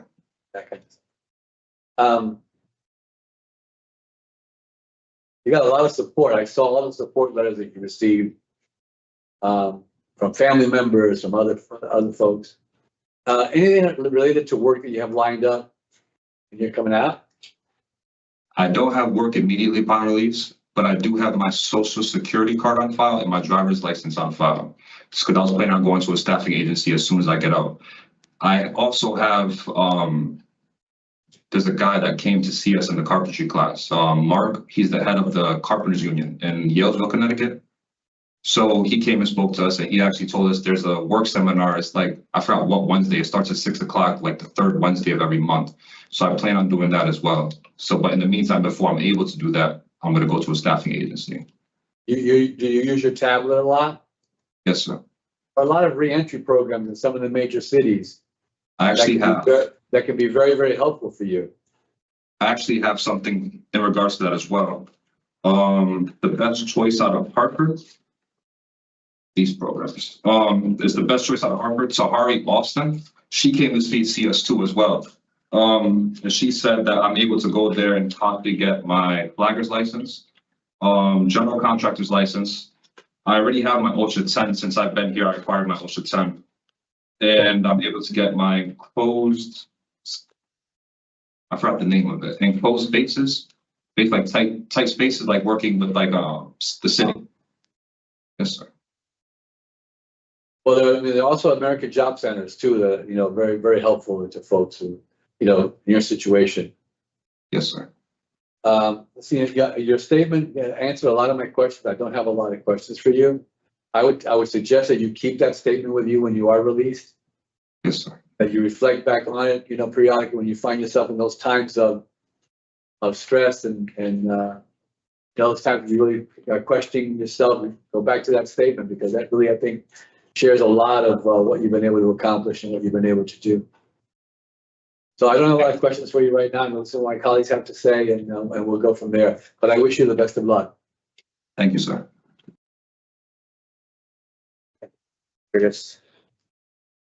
Mr. Munoz, listening to you so far, it's like listening to a different person from what I'm reading on paper. Thank you, sir. You can imagine what our concerns are, right? So there's just so many offenses involving family violence. I understand. And you've taken the domestic violence program before. Yes. In fact, you've taken it several times in the facility. How many times have you taken it in the community? I never completed it. In the community. Which program were you in? I was in, it's a 26-week program. I don't know these. I think that's the name of it. It was through Wheeler Clinic. Yeah. And why didn't you finish it? I violated probation, sir. It was court ordered. I'm sorry. So what can you tell us that's going to be different in terms of, staying free from committing additional offenses, especially family violence offenses? I mean, as I look at your history, it's just one after another. Yes, sir. You sound very positive today. Like, what's going to be different in the community? The difference is that I never applied myself. This incarceration, I had the time to sit back and reflect on how not just myself, but how others, the traumas that I caused others. So And I'm more mindful of, how can I say? I actually take my time to think before reacting. I don't, now obviously I caught a ticket when I first came in. I avoid situations that I may feel may be detrimental to my recovery. My recovery being is staying away from violence. And as you can see, it's kind of hard to stay out of situations like that in prison, but I've managed, so I'm pretty sure I could do the same now.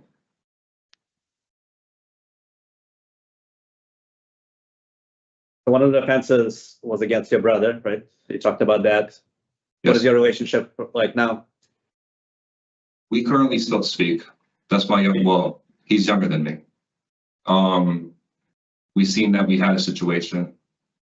Again, it was a bad choice. It was a bad decision on my behalf. And since then, we've actually overcome that. I have a nephew. He has a son. I have a son. Our kids are always together. We always speak about the children. For the most part, between us, that's pretty much it. We talk about the kids. We keep it cordial. Okay. How often do you talk to him? Last time I spoke to him was actually last weekend when all the kids were together at my parents' house. So that you have a sentence modification application pending? Yes. What is the basis for that application? I don't understand. I'm sorry. Well, what are you trying to do with sentence modification? Are you trying to reduce your sentence or a period of supervision? Well, what I wanted to do, because I actually want to join the military, and I don't know if there's an age limit on joining the military. So what I was trying to do, if I would have gotten my sentence shortened, I would have tried to get my record pardoned after a while to possibly join the military. Somebody told me that you're able to join the military up until 37. So that's what I was attempting to do. You're 33? Sorry? You're 33, right? Yes, sir.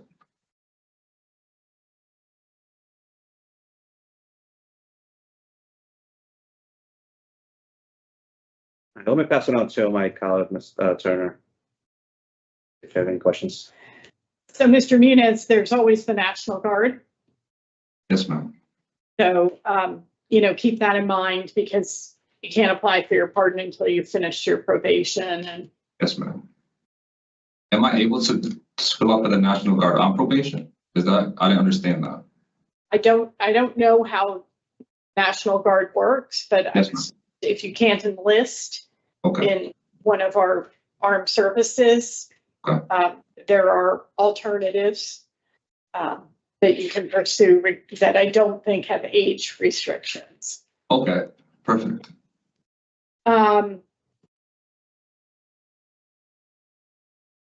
So I want to say this, but I want to be sensitive at the same time because you caused a lot of harm out there to your community, selling drugs, to the mother of your children, to the women in your life, and obviously your brother. Yes, ma'am. They pointed out when you were in court that you have 13 arrests for domestic violence. That's excessive. Yes, ma'am. And you should know before coming up for a pardon that that's a big ask, especially because your current offenses involve, threats with firearms. And, that is incredibly concerning. So, you put people through a lot. You had protective orders against you that you didn't give a damn about and violated. So, with that said, I think that you have done prison in the most impressive, best way possible. And by that, I mean you've engaged in furthering your education. Yes, ma'am. You've engaged in vocational pursuits to develop job skills. Yes, ma'am. You've completed programming to address your criminogenic needs, including your addiction. I don't know how you were functioning smoking 6 blunts a day. But embracing recovery, exploring opportunities through, CCAR, that kind of thing, and then holding a job at the facility. So that's sort of the 5 pillars of rehabilitation through DOC. So you're to be commended for that. I've been doing this almost 9 years, and we don't see that nearly enough. In fact, it's something you could actually describe as rare, sadly. So, I'm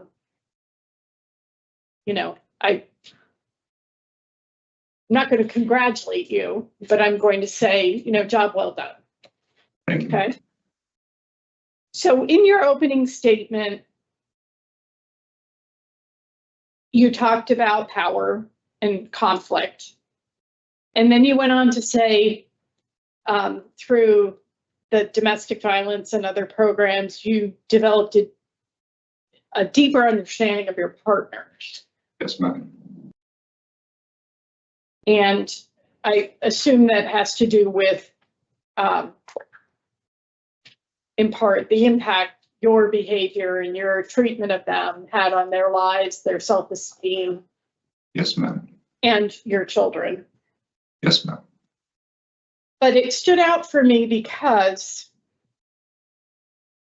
what I hope you got is a deeper understanding of yourself. Because the way I read the documents, the police reports. Yes, ma'am. You were driven by jealousy.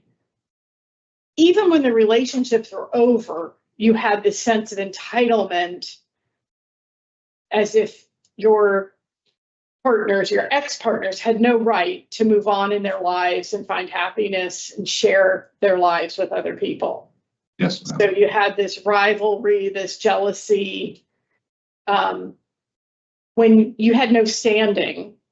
But the problem wasn't them, it was you. So talk to me about what you now understand about yourself in relationships. Honestly, what I understand about myself is before I was insecure. I just didn't know myself. And now I see I had no business being in a relationship, honestly. I should have never even wasted them females' times. I was self-conscious. I was ignorant, honestly. And looking back at it, like I said, I just had no business. I honestly have no business even having children, especially with the people I had children with. I was just irresponsible. And now that my kids are here, I don't regret them.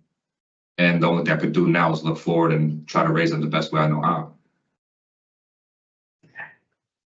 So one of the children, one of your now 10-year-old, the mother has a standing criminal protective order against you.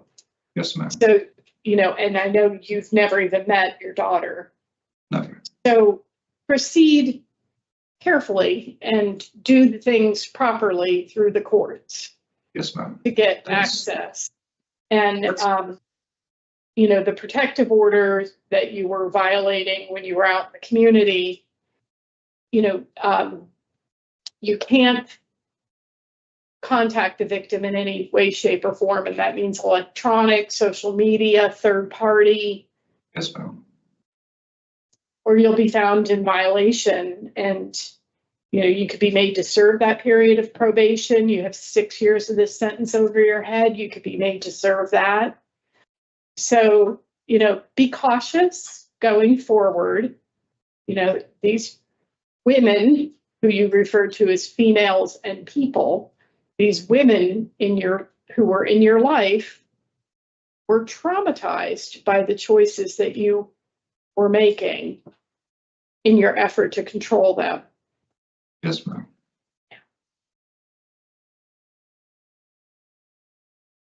What does a healthy relationship look like?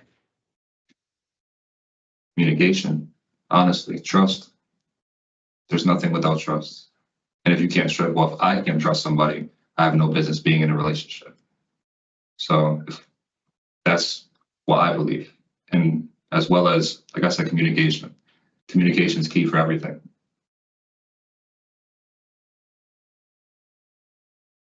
I'm going to add respect to your list. Being able to support your partner's dreams and ambitions and share in their success doesn't diminish you, which when you feel insecure is, you know, really how it's experienced. Yes. So with trust being such a key element to a healthy relationship, how do you get there? How do you get to trust? Communication. Communication, obviously respect. Just understanding that if that other person is their own person. I don't control them. They have to play, how can I say? As well as they don't control me, I can control them. They're their own person. They were their own person before I was with them. So and they can have a history. They can have baggage. Yes. And it's none of your business, right? Yes, ma'am. What I was going to say about trust is slowly. You know, people have to earn it. Yes, ma'am. And, you know, one of the ways I think individuals run into problems in relationships is jumping in with everything you got. And having healthy boundaries is critical to a healthy relationship. Yes, ma'am. And if you go slowly, then you start to pick up on information and can assess what you're starting to learn about that person and whether that person is worthy of your trust and your support. Instead of jumping in with both feet and then finding out after the fact. And, you know, in terms of trust, not giving it away, you have to earn it from them as well. Yes, ma'am. Yeah. It's not something that you can manufacture by checking their cell phone and going online and looking at their social media. Right? Okay. Yes, ma'am.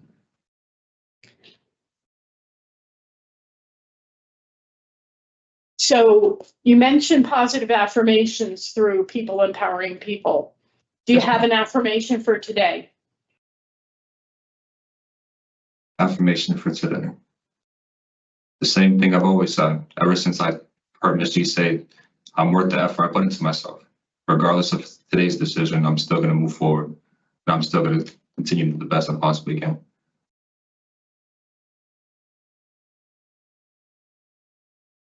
And forgive yourself when you fall short. Yes, ma'am. Because tomorrow's a new start. Yeah. Well, you know, Mr. Muniz, you have the tools, you have the insight to be successful. And now it's really balls in your court. It's up to you. If you are granted parole today, you will have a year and 9 months of supervision. But I want you to understand that parole is not just a measure of accountability, but it's part of your support system out in the community. And I would encourage you with that amount of time to really develop your relationship with your parole officer. They're there to help you be successful. Yes, ma'am. And like you said, communication in a relationship, this communication in your relationship with your parole officer is important because you need to be able to talk to them when you're starting to have worries, when you're starting to feel stressed, because they can help you with the access to programs and services that they have before you make poor decisions that have consequences that can't be avoided. What did you want to show me with what you just took out? Sorry, ma'am. I also have something set up with transitional case management where I would actually have people to speak to as well. That was something that I was worried about in regards to what you just stated. Yeah. Well, you know, just understand they want you to be successful and they can help you do that. So build that relationship. It's to your benefit to be granted parole. So You said from in the evaluation of you in the carpenters program Yes, that ma'am. you have a strong work ethic. Yes, ma'am. Can you describe what that work ethic is for me? Pretty much when I have set my mind to something, I'm gonna do my best to get it done. I don't try to do anything halfway. I try to do it all the way. I try to make sure I'm at every class. Honestly, I don't try to slack, and I try to help others. So I feel when I help others as a group, we work more efficiently, regardless of what is being done. So you have a team mindset to your approach to getting a job done. Yes, ma'am. That's really important, and employers will value that. The fact that you're going to help your teammates get the job done to the best of your abilities, sticking in there until it's done. That's all really positive. Do you find yourself able to be flexible Yes. when things change at the job site or the work order? Okay. That's actually something I said in my letter as well. My teacher, he always, how can I say, there's different ways to go about everything. He taught me that just because you know something one way, there might be a better way to get it done. So just because I know something, there's probably an easier way to get it done to go about doing. So to always be teachable. That only be teachable. Good lesson. That would be a real strong affirmation on any given day. And you know why that's so important is because when you're supervised, you might get direction to do a job that you think you know a better way to do it. But maybe your supervisor doesn't have the time to explain to you why it has to be done the way they're telling you to do it. Yes, ma'am. And you might find that out after the fact, or you might have an opportunity to ask about it after the fact, but you have to be willing to follow their direction. And then if it doesn't go the way they wanted it to, and maybe you knew it wouldn't, it's a learning experience for both of you. So, great. All right, Mr. Muniz, I don't think I have to wish you much success. You're on the road. Thank you, ma'am. Mr. Munoz, give us a few minutes to talk about your case and we'll get back to you. Okay. Thank you. Councilmember Rodriguez. Thank you. Mr. Chair, I was concerned coming into this. But history was very high. He scored very high. So I have many concerns coming in to the particular situation. His opening statement, he answered many of my questions that I had. And I want to go back to what my colleague said, the pillars of rehabilitation. I believe that Mr. Munoz has worked very hard to obtain those pillars of rehabilitation. Worked on his educational skills and is working very hard to continue his education. He has obtained job skills because he's worked in carpentry unit and has learned carpentry and just shared the different elements of how he would handle different situations in that particular. I think he's embraced recovery, which I thought was very important considering his history. He's talked about looking at CCAR and the work that he's done with CCAR. He's held a job in DOC, which is something to give him a lot of job skills. For me, he has made the changes and has worked towards making the changes that I think would lead him into a successful transition into the community. But again, as my colleague also said, it's up to him. It's up to Mr. Munoz to keep this positive work out. I'm going to be supporting this discretionary approval today. The fact that he'll have a year and 9 months supervision on the outside, and hopefully he'll use that opportunity to get whatever help he can get. So that's kind of where I'm at. I'm going to be supporting the discretion approval today. I agree. With everything's been stated, my vote would be yes. Councilmember Turner. I don't get to say this often enough, so I'm going to say it's an enthusiastic yes. Thank you. Talk about conditions. Are there 2 victims, CB? Yes. One of them without, she's never married, so is it still without She's permission? going to the office sponsorship, so should we do a halfway out of the case? Or, yeah, I think it's pretty good. I mean, she's agreed. Yeah. There are two victims, this CB and CS. I have CB and CB and then ZM with this brother. And his brother. Okay, Right. I have a few more to add. Okay, so CB, and we don't need to do without PO's permission because she has a standing criminal protector. Correct. CS is his other domestic violence victim. CB's boyfriend that he was intending to write is JA. And then his brother ZM would be without PO's permission. And then obviously domestic violence in the community. Mental health Yeah, evaluation. behavior management, domestic violence. No. I know halfway house, right? No.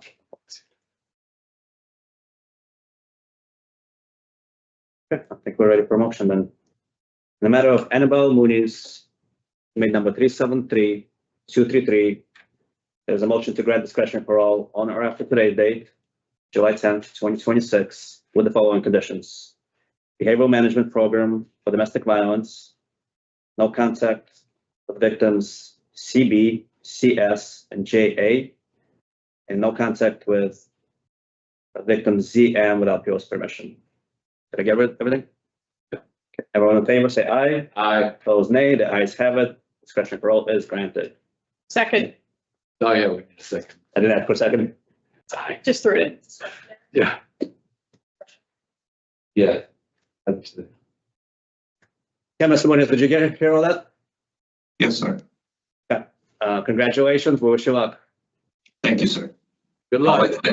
like to thank you all again.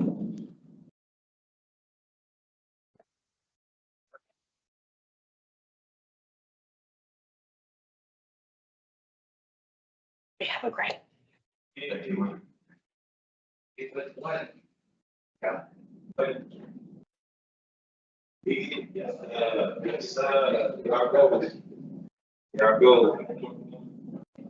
How's it going? Yeah, go ahead.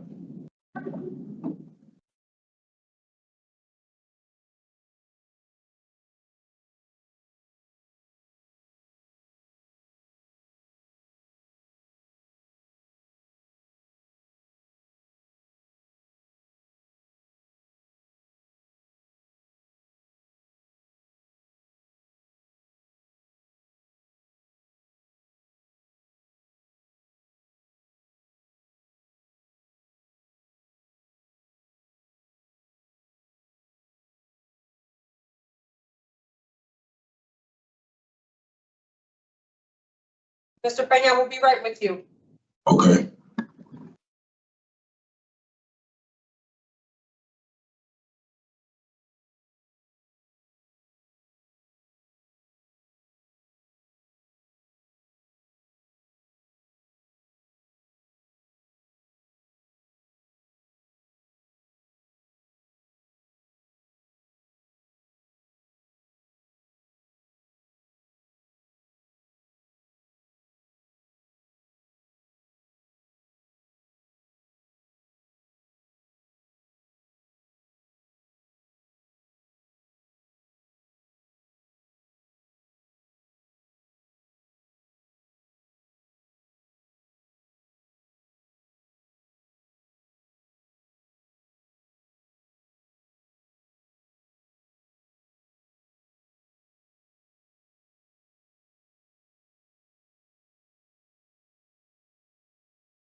Good morning, my name is Parole Officer Martinez. Today is Friday, July 10th, 2026, and this is the hearing of the Connecticut Board of Pardons and Paroles. The following board members are present this morning and by stating their names on the record, certified they have reviewed all statutorily required documents and available for information and preparation of this hearing. Good morning, Alex Tarkov. Good morning, panel member Rodriguez. Nancy Turner. Also attending is the board psychologist. Please state your name and inmate number for the record. James Pena, 378-668. This hearing is being conducted in consideration of the parole application for James Pena, inmate number 378-668. You serve a sentence of 12 years, execution suspended after 5 years, with 5 years probation for 2 counts of possession of the felon. As of today, record reflects the parole eligibility date of February 9, 2026. There is no victim input in this case. There is an offender accountability plan for the offender. Mr. Pena has completed child sexual behavior short track and is currently participating in Voices with an estimated completion date of July 16, 2026. He is in embracing fatherhood with an estimated completion date of July 28, 2026. Utilizing the statewide collaborative offender risk evaluation system, the offender's overall score on the SRT falls within the high rate of risk for recidivism. This is your opportunity to express to the board why you believe you should be granted parole. You may begin, Mr. Pena. Right, thank you. First, I want to say, out of all the times I spent incarcerated, this will be my first time making it to the point of seeing parole. So I would like to thank you for allowing me the opportunity to present my case. During my incarceration, I learned to take full responsibilities for my actions and the role I played with my prior offense that led me here. I also understand that my behavior caused harm not only to the victims directly involved, but also to my own family, such as my kids and the community. I deeply regret the choices I made that led me down this path. While incarcerated, I've taken time to reflect on my past and work daily to become a better person. One of the most important steps I have taken was completing the Security Risk Group program, putting the gang life behind me and officially renouncing my affiliation. I have come to realize that being involved in the gang robbed me of the opportunity to live a successful and productive life, as well as being a great father. I have also completed the sex treatment offender program, where I've learned about cognitive thinking errors and risk factors that contribute to my poor decision making. Through this program, I gained a greater understanding of accountability and the importance of respecting others. As of yesterday, I completed the Voices program, where I learned about the different crimes and the impact that it leaves on the victims. I am 2 sessions away from completing Embracing Fatherhood and 3 sessions away from completing Anger Management. I learned that personal growth requires honesty, commitment, and a continuous effort. I am proud to say that I have remained ticket-free for over a year and maintained a steady employment. If granted parole, my plan is to return to Project Longevity, as well as continue to utilize all programs and continue to building a productive and law-abiding life. I intend to work with my old boss through the Carpenter Union 224 in Wallingford. I also plan to participate in any additional re-entry programs that will assist me in securing housing and continuing my personal development. My ultimate goal and plan is to create a stable and positive environment so that I can work towards obtaining custody of my daughter and raise her as a responsible, loving single father. I also plan to obtain my driver's license and successfully complete all requirements of parole and probation. Last but not least, I want to sincerely apologize to my family, to the victims of my crimes, and the members of my community for the harm and the disappointment I have caused.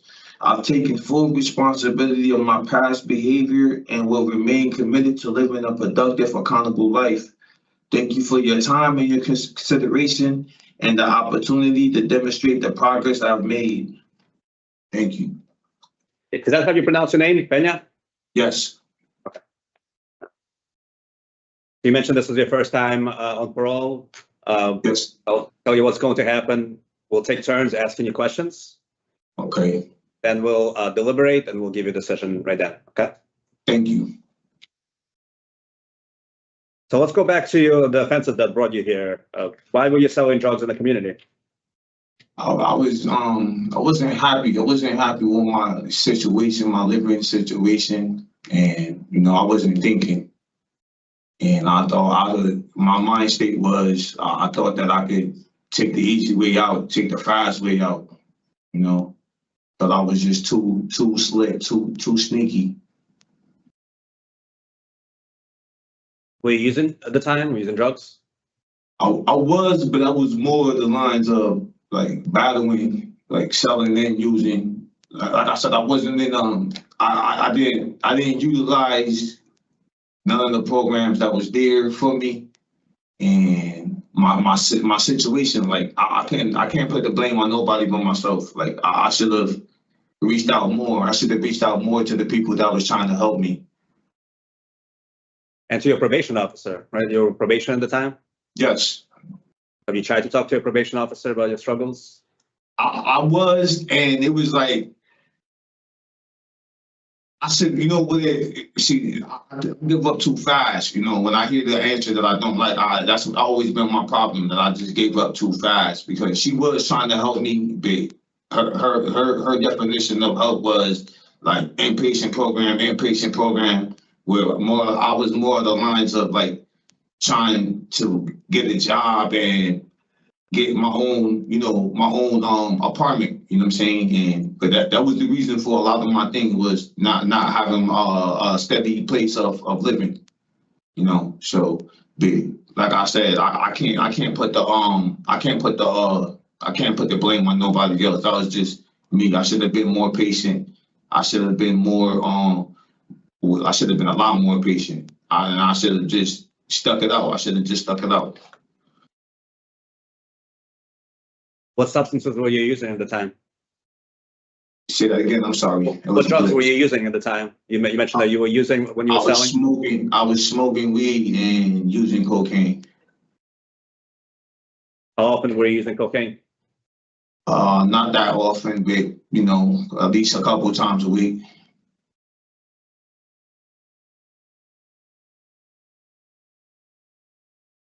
Have you ever been sober in the community? Yes. For how long? About 2 years, 3 years, a little over 2 years, 2.5 years. And when was that? You say that again? When was that? During what period of time? That was the first time I went home on probation when I EOS from EOS 2015.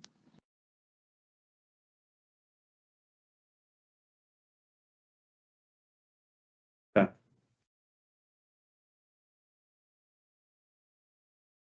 One thing that, of course, jumps out from your file is the number of disciplinary reports.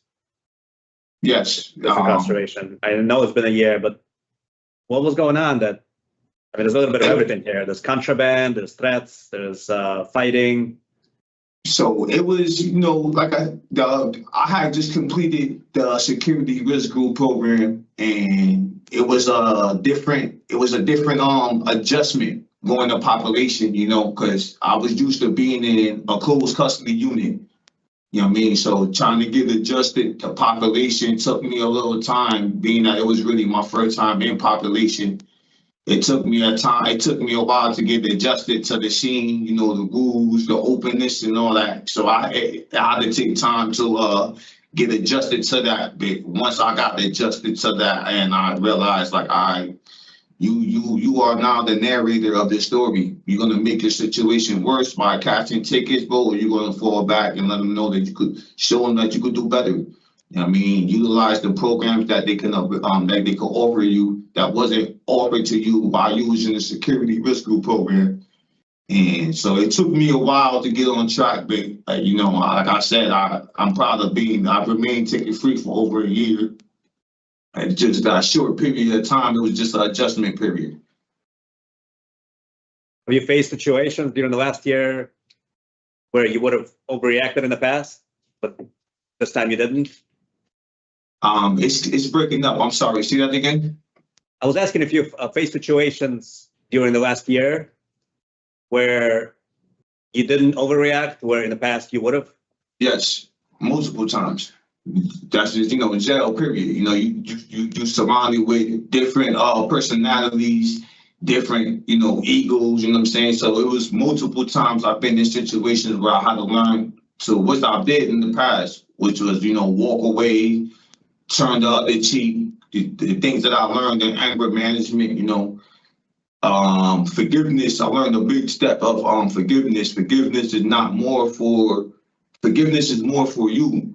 You know what I'm saying? For you to move on than the other people. And I learned that through anger management. But there's been multiple times that I have, even different point of views, CEOs come in, sometimes you wake up in here with attitudes. You got to learn how to adjust your attitudes. You got to learn how to control your attitude. Not every day you wake up, it's a good day in here. And it's vice versa for the CEOs that come in here. Not every day they come in on a good term or good mood. So you got to learn how to just deal with it, which I did. You mentioned anger management a couple of times. You haven't taken an anger management program, have you? Yeah, I'm doing it. I have 3 sessions left of that. Are you doing it now? Yes, I got 3 sessions left to complete it. According to my records, you've taken voices and you've taken embracing fatherhood, but I didn't have you in anger management. When did you start? I started anger management. It's only 6 sessions. I started it 2 weeks ago. The dude is on vacation this whole week. It's 2 sessions. It's Tuesday and Thursday. He's been on vacation. Counselor Ogando. He's been on vacation these past 2 days, but he'll come back on next Tuesday. But I completed voices. Yesterday was my last session. I get my certificate on Monday. I signed my completion paper and got my certificate on Monday. I completed the sex treatment program in Cheshire and the security risk group program in Corrigan. Yep. So once again, do you know when you finish anger management program? It's only 6 sessions. I have three sessions in, so I have 3 more left. Oh wait, anger management. I'm sorry, I'm thinking about embracing fatherhood. I have okay. 3 sessions left. I have 4 sessions left of embracing fatherhood. 3 sessions left of anger management.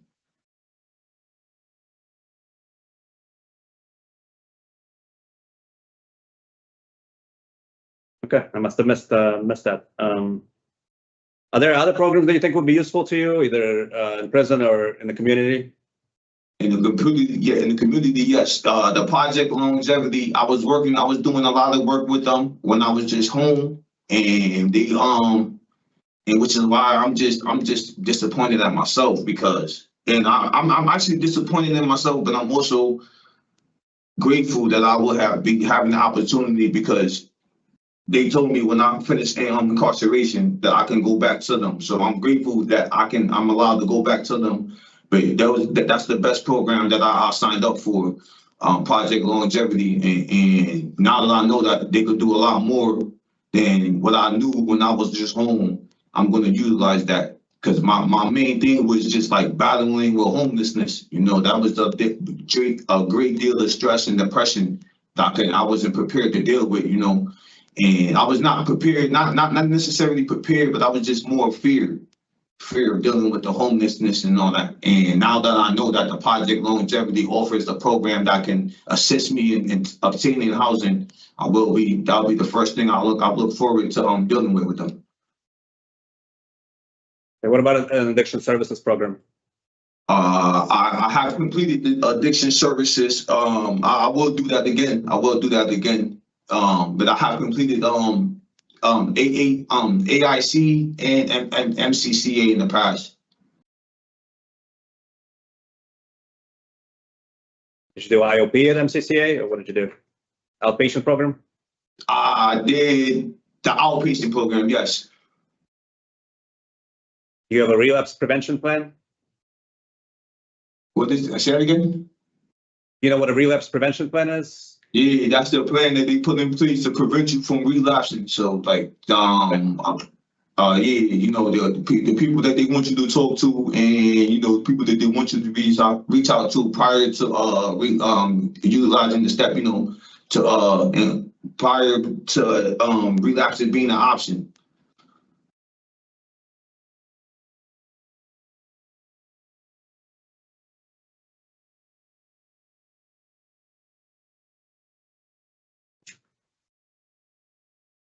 Yeah, let me pass it on to my colleagues and see if they have any questions. Turner. So, Mr. Pena,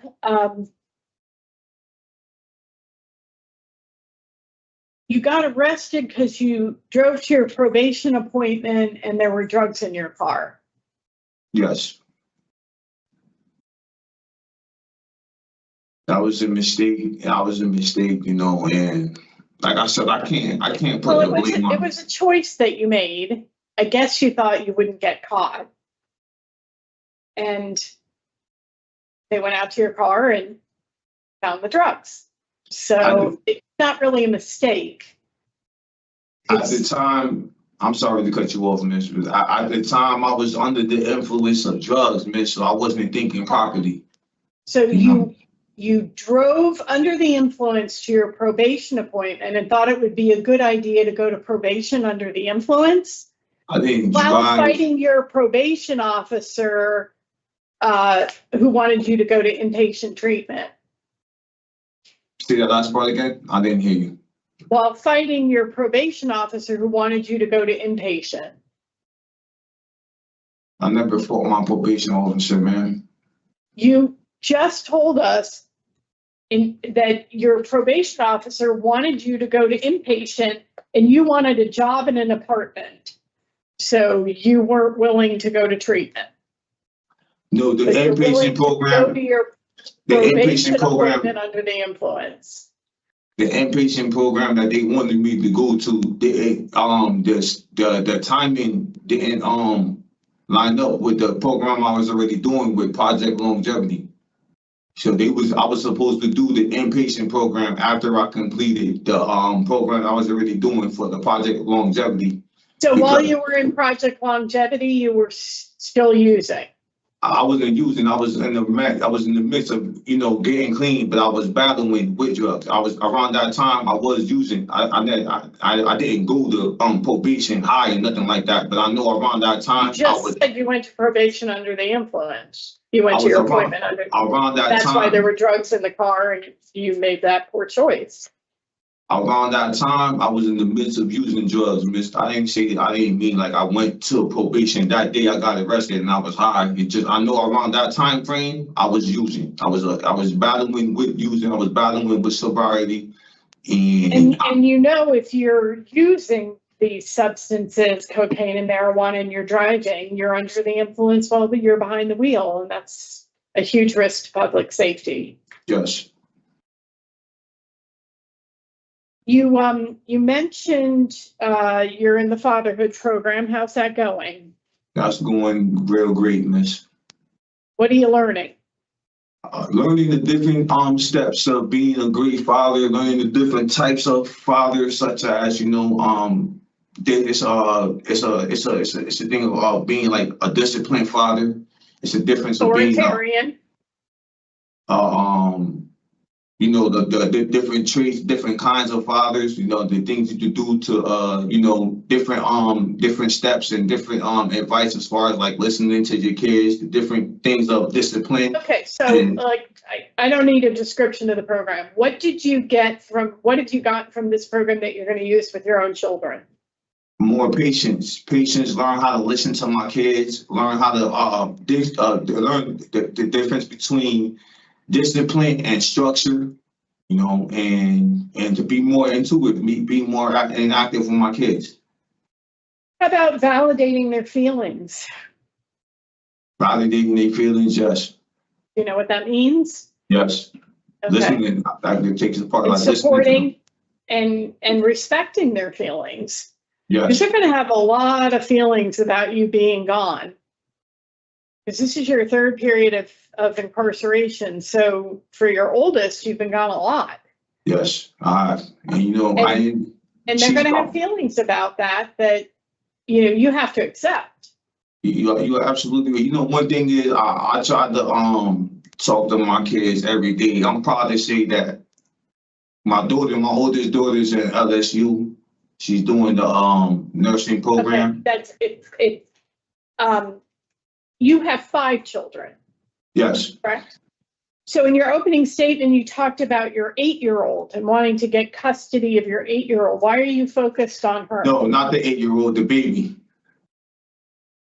That's the baby I want to get custody of because her mother just lost custody of her, of all the kids. So she's in the system, and I was in the system growing up. I did the DCF growing up. I was in foster care, and if I got the opportunity to do better and make an impact and not give up on my kids, I'm going to do that. If I got to fight towards a positive way, towards a positive So you have outcome. the 5 children with 3 different women. How are they siblings? Where are they siblings? Because they're my kids. The 18-year-old has any siblings?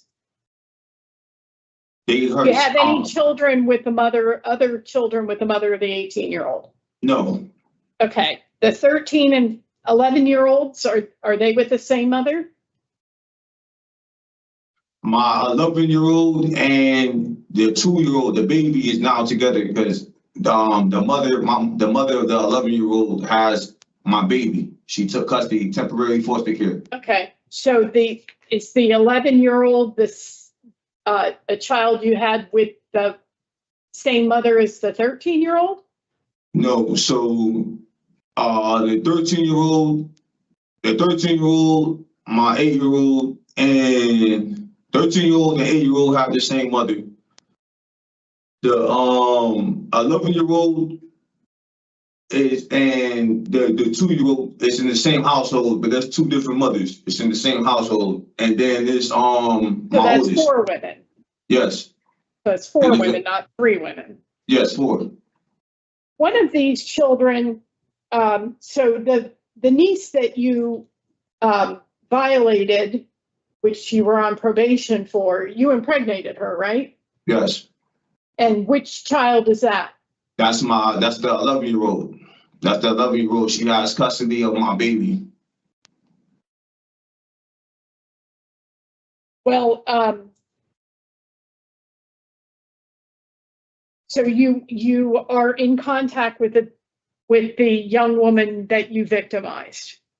Yeah, I don't have no keep away with her.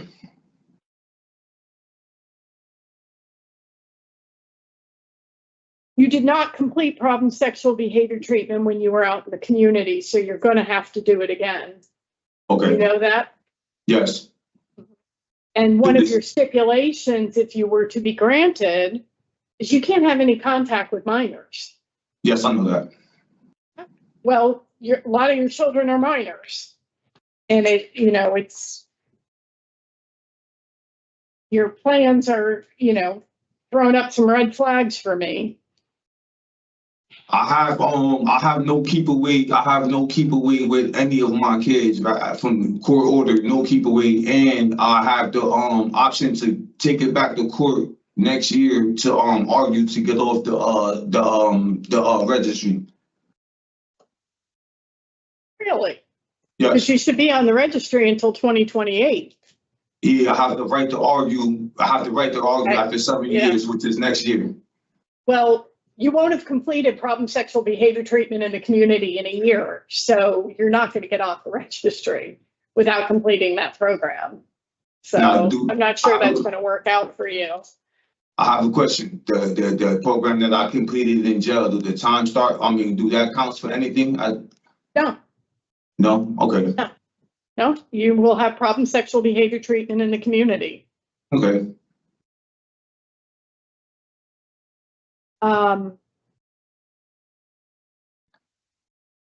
It's all very concerning. You've, accumulated 6 disciplinary reports. And I listened to you and I went back and looked because you really tried to minimize. This was just coming out of SRG. This was over a 7-month period of time from December to July of last year that you were getting DRs, including for intoxication and Pruno. Did you make the Pruno to sell? No, Made it to drink. Okay. I don't know how you're a drug score of 2, given the DRs that you've had while you've been incarcerated. So you made Pruno, you got an intox ticket for Suboxone, and you got contraband for K2. So I'm not seeing much recovery or change in that respect, and that's very concerning. Oh boy.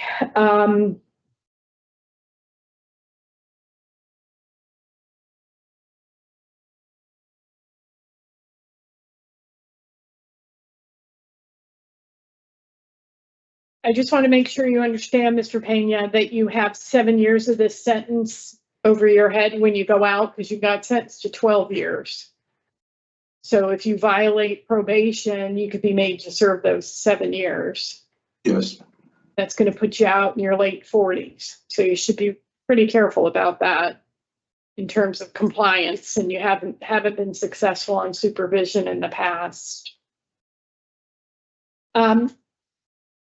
What are your priorities? Like, list them out. You got a lot on your plate.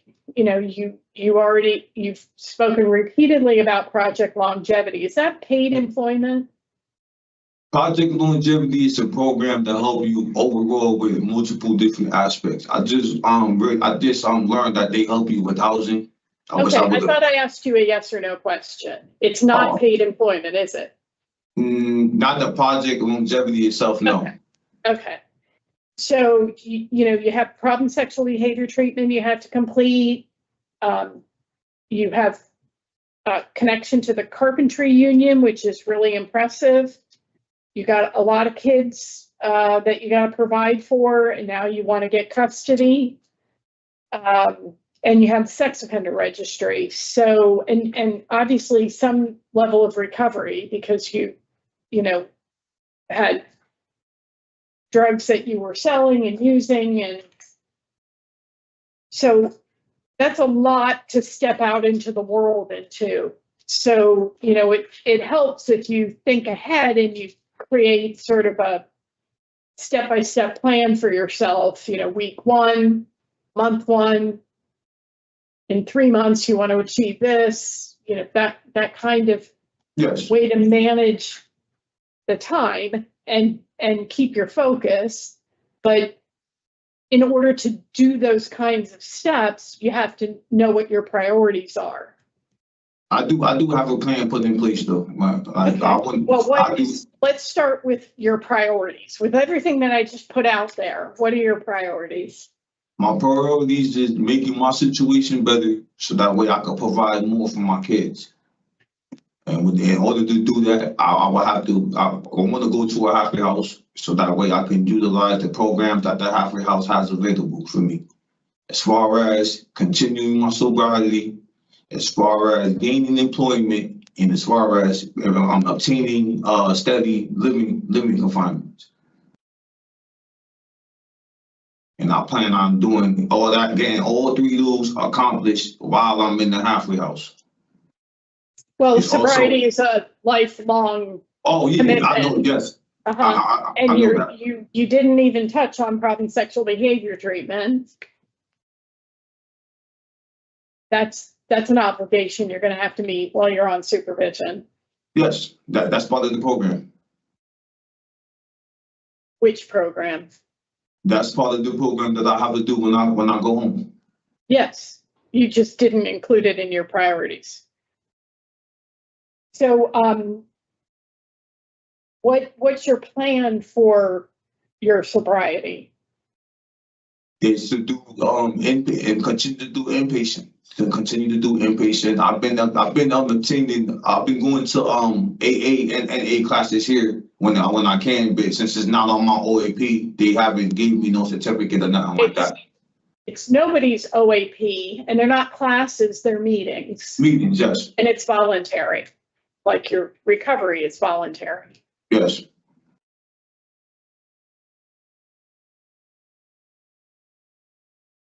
Do you owe child support, sir? Yes, I do.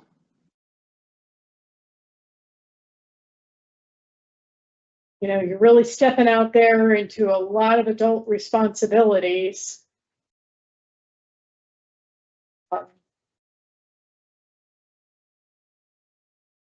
Why do you think you were unwilling to take your your probation officer's advice when she was trying to guide you into inpatient?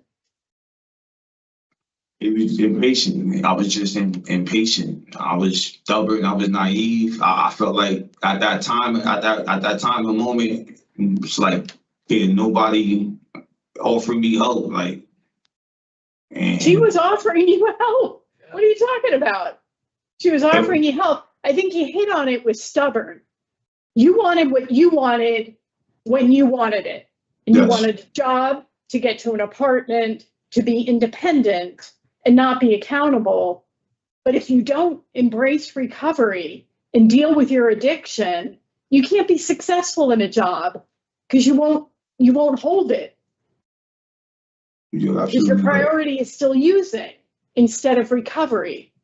You know, so maybe there's a point at which, Mr. Pena, that you humble yourself to understand that some people in your life, like your parole officer, your probation officer, might know a little bit more than you. They might have been around the block with a lot of different people in your position, and they might be guiding you to that because they understand it's in your best interest, Yes.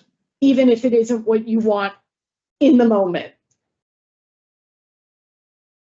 You're So absolutely right. something to think about. Think about. All right. I have no more questions. Thank you. And after that, I have no questions. Thank you, ma'am. Okay. So Benny, give us a few minutes to discuss your case. We'll get back to you. Yes, sir. So Mr. Pena is here on 2 counts of possession with intent to sell. He was on probation at the time for serious offense. During Sexual assault, second degree. sexual assault in the 2nd degree. During this period of incarceration, he completed some programs, completed problem sexual behavior treatment that he didn't do while he was on probation. He completed voices, and he's in the process of he's taking the fatherhood program right now to be completed soon. He received 6 disciplinary reports, some of a serious nature. Last one was in July of 2025, so they put together about a year without any disciplinary reports. I'd like to hear more from my colleagues, but I do think there's more work to be done. There's anger management on his OAP, and he can work on his addiction issues by taking a TIA program or going to AA meetings or doing whatever he can. So I'll be open to rehear. Want me to turn?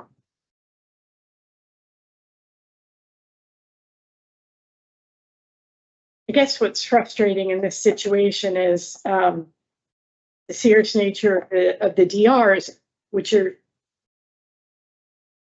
highly indicative of a man who's suffering with addiction that he has not yet addressed. And, with a drug score of 2, I don't know that they're going to revisit it. They didn't with the prior offender that we asked them to reconsider the drug score.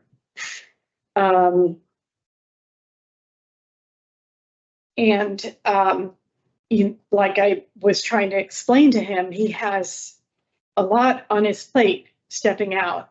And if he doesn't have a handle on living in recovery to start out with, he'll be right back here. This will all implode. And his priority is both a halfway house and an inpatient treatment program. I don't see that working. It's almost like he needs to be actively using to get an inpatient bed. They're so unavailable. And I don't know what the answer is here. I am really, he's done programs. A lot crammed in here in the last couple months.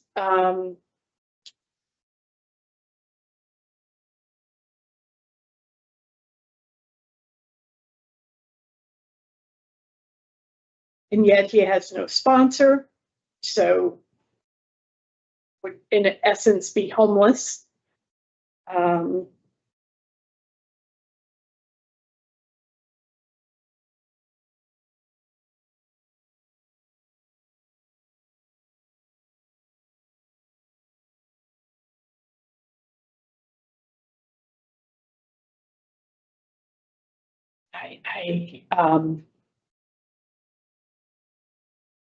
we deny him and rehear him in May, where he would have, or April, where he'd have a year of discretionary parole available to him, and hope that he can get some recovery and a relapse prevention plan? Or do we grant him now and hope that the almost 2 years of supervision will enable him to complete problem sexual behavior treatment and substance abuse treatment, so that he can finally get his life in order? My concern with the release now is, I think it's basically what you just shared, that he has a lot on his plate.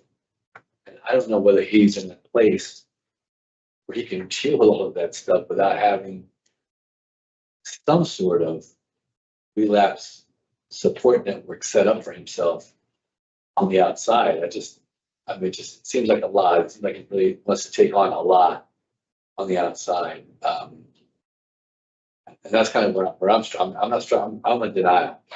I'm struggling with bringing him back. And maybe giving him, like you said, giving him some time to really plan out his relapse prevention plan and his plan. And I appreciate where you're coming from with that, Mr. Rodriguez, but he's a 2. He's not going to get treatment. And he's not even showing much of a commitment to AA or NA. He hasn't been doing it. And actively using there in the facility, Suboxone, K2. And that's structure. That's the other thing. He was with that. You don't think you'll get tier 2 with a score of 2? No. No? Well, you can still work on a relapse prevention plan, and I can work at Connecticut, go to BDMR. That's things you can do on his own, Connecticut, see contract stuff set up himself on the outside. Whether he will do that or not is another question. That's another question. But I mean, if he could do that, he could do. There's work he can do on his own. Got to pull this thing together. Maybe present that here. The way he's put into doing that. stay free from this point forward. All right, and I'm gonna vote to grant because the time I think is best spent transitioning into the community, and the level of supervision parole will provide with the various issues that this man has to ensure the engagement and problem sexual behavior treatment, possibly completing it, and recovery if he needs to do that beforehand. I'm worried about, like, even a rehear in February, will he even get a halfway house by April to, make the most of the year of supervision that we were planning for him? I don't know. I think it's a sink or swim opportunity. He's got the programs to help him, and he's got the support of parole. And we all agree he's got more work to do, and he should get about it in the community where he will have access to the programs and services and the support as well as the oversight.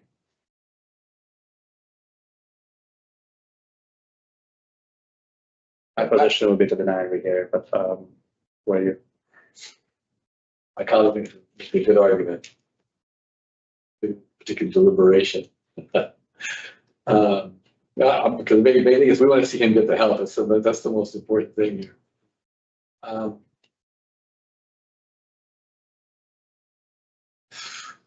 This is a very difficult case.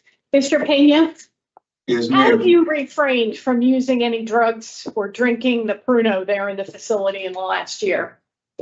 Staying actively busy, miss. Been staying actively busy, just been reading books. And Do you have then a, do you have a, to do you have a job? yes, I do. I work in the kitchen. I've been working in the kitchen for a little over 2 months now. I also just got approved for building trade in here. I start that. I think I was supposed to start today because of my parole hearing. They're gonna start me Okay. next Friday. Okay, thank you for that answer. I'll reconsider my decision. Let's talk about, It's a big reconsideration. I will tell you right now. It's a very big reconsideration. Well, the It's good gonna be all- news, It's gonna be all on him. the good news is, he stops going to programs and he'll be right back in prison. Because there's, they're gonna have to set some zero tolerance. Give him, his track record and his crimes. So I have problem sexual behavior treatment, no contact with minors, and halfway house placement. we want to do anger management, since you didn't get to do it in the facility. No, he's 2 weeks.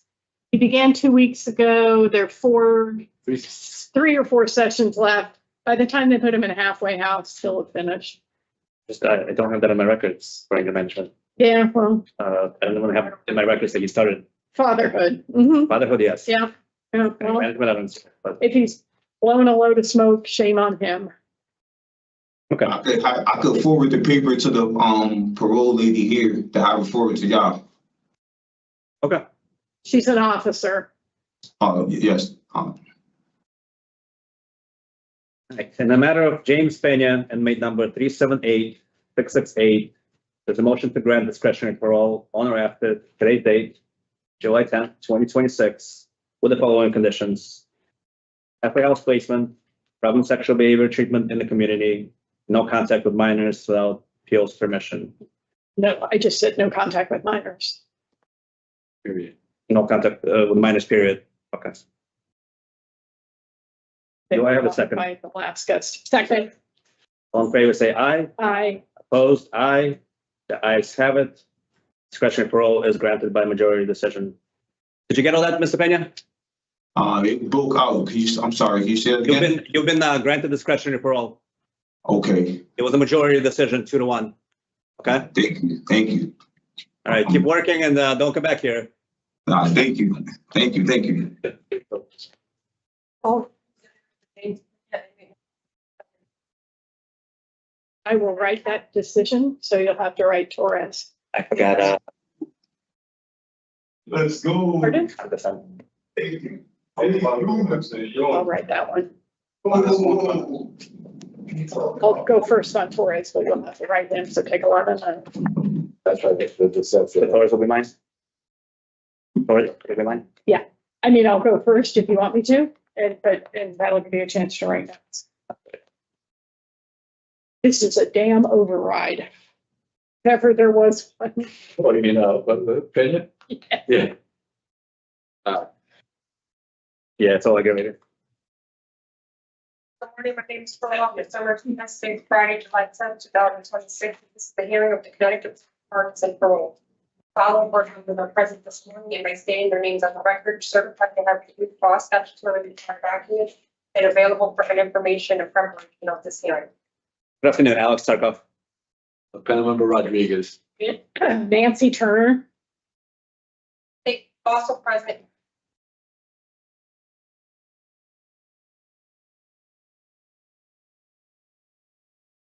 Or psychologists. Please state your name and number for the record. Luis Torres, 392-923. This hearing is being conducted in consideration of the parole application for Luis Torres, inmate number 392-923. He is serving a sentence of 3 years jail for assault on police and violation of probation with underlying offense of assault on public safety. As of today, records reflect the parole eligibility date of February 9th, 2026. There is no victim input in this case. There is an offender accountability plan for the offender. Mr. Trump has completed new thoughts and is currently participating in tier 4 with an estimated completion date of August 30th, 2026. Utilizing the statewide collaborative offender risk evaluation system, the offender's overall score of the SRT falls within the moderate range of risk for recidivism. This is your opportunity to express to the board why you believe you should be granted parole. You may begin, Mr. Torres. First and foremost, I'd like to thank the parole board for granting me the opportunity to speak on my own behalf. I'm fully aware of the privilege this is, and I'm grateful. Over the last 2 years of my incarceration, I had the time to honestly reflect on the choice that brought me here. I take full responsibility for my actions and the people that I hurt. I feel I have honestly turned a new leaf. Having phone calls allow me to reconnect with my families and build a strong relationship that has helped heal some old wounds and also build a strong support system. I will not be alone through my recovery process. I can say I have put a lot into making myself a better man for my family, the community, and most important, myself. In my incarceration, I completed a New Thoughts program and learned how to think before I act and how to deal with problems without violence. I also entered the Tier 4 program. It has helped me honestly understand my alcohol problems and the hurt I was inflicting on others. And 90 self-help groups in 90 days, I'm completing my 90 for 90. I learned how important it is for someone in recovery to be around like-minded people and find community where they can share and grow. When I'm out in the community, I will stay on the course, continue to attend AA meetings and any other program that will help stay sober like I've been doing. In closing, I am not the same person who came into this facility. I am a rehabilitated and good-oriented individual who has done the necessary work to not just complete programs, but to fundamentally change my thinking and behavior. Thank you for your time and consideration. And I also had a release and relapse prevention plan I also read. How about if we ask you about that? Well, we can ask you questions about that. Is that okay? We have some questions prepared. We'll take turns. Yeah, that's okay. Then we'll deliberate and give you a decision, okay? All right. Okay, panel member Turner will start us with questions today. Thank you, Mr. Chair. So, good afternoon, Mr. Torres. Good afternoon. You did a good job with the opening statement and taking us on your journey. Did you have some help with that? I did half of it on myself, but I also helped with my fellow inmates because I got problems like reading and stuff like that. Okay. All right. Well, thank you for making the effort to come to the hearing prepared. And you focused on just what we wanted to hear about is your change. Mm-hmm. Because what we're doing today is making a decision about whether it's appropriate for you to finish the 3 years you have to serve out in the community on parole. And we have to find you suitable to go out, weighing the interests of public safety. And you have a poor record when it comes to respecting those who are serving our community, public safety, whether it's medical professionals or the police. And so that raises some concerns. It looks like both the assaults that you were involved in 2022 and 2024, you were highly intoxicated. Do I have that right? Yeah, that's right. Okay. Do you know why you drink to excess? Well, I was drinking to excess. I was just doing it because I had a bad habit.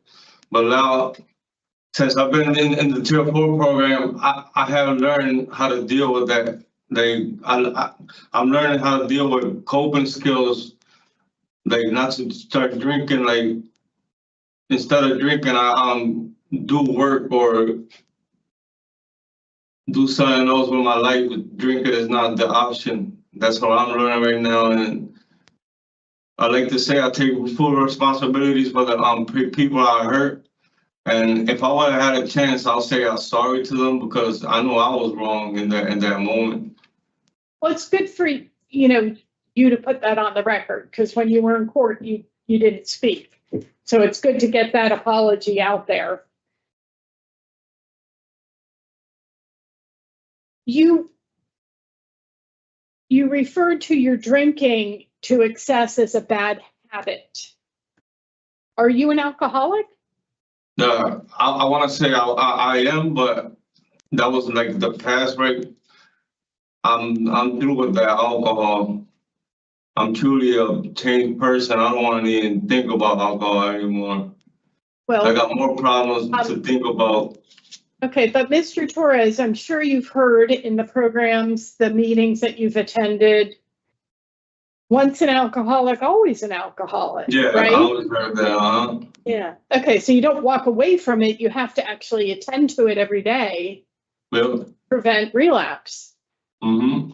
Because unfortunately, alcohol is everywhere. Yep. Not only, the mom and pop liquor stores and all the beer and Big Y, but, it's at social gatherings, it's at sporting events, it's deeply entrenched in our culture. So living in recovery is additionally challenging because it's so present.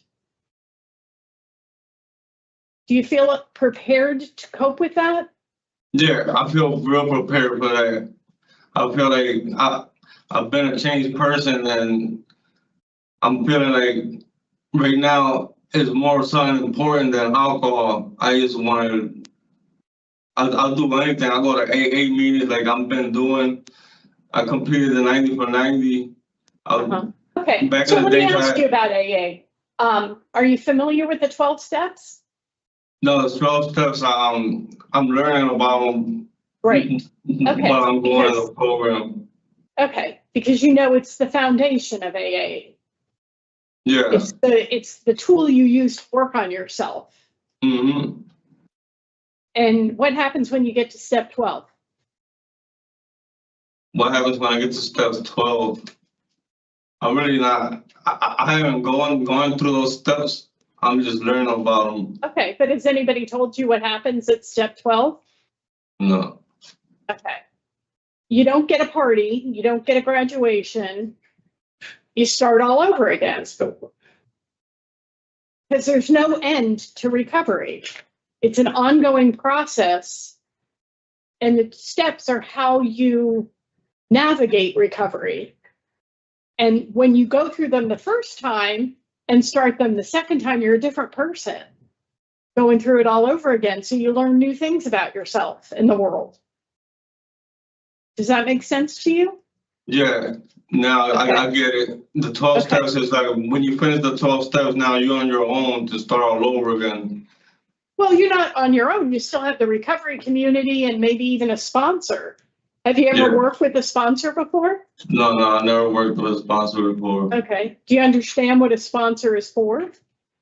A sponsor, but I think it's somebody that you call when you need help or something.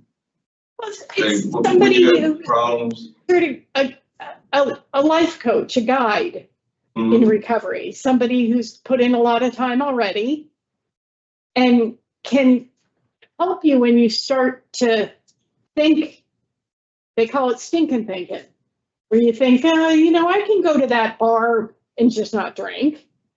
Or, it's been 2 years since I've had a drink. I don't think it'll be a problem.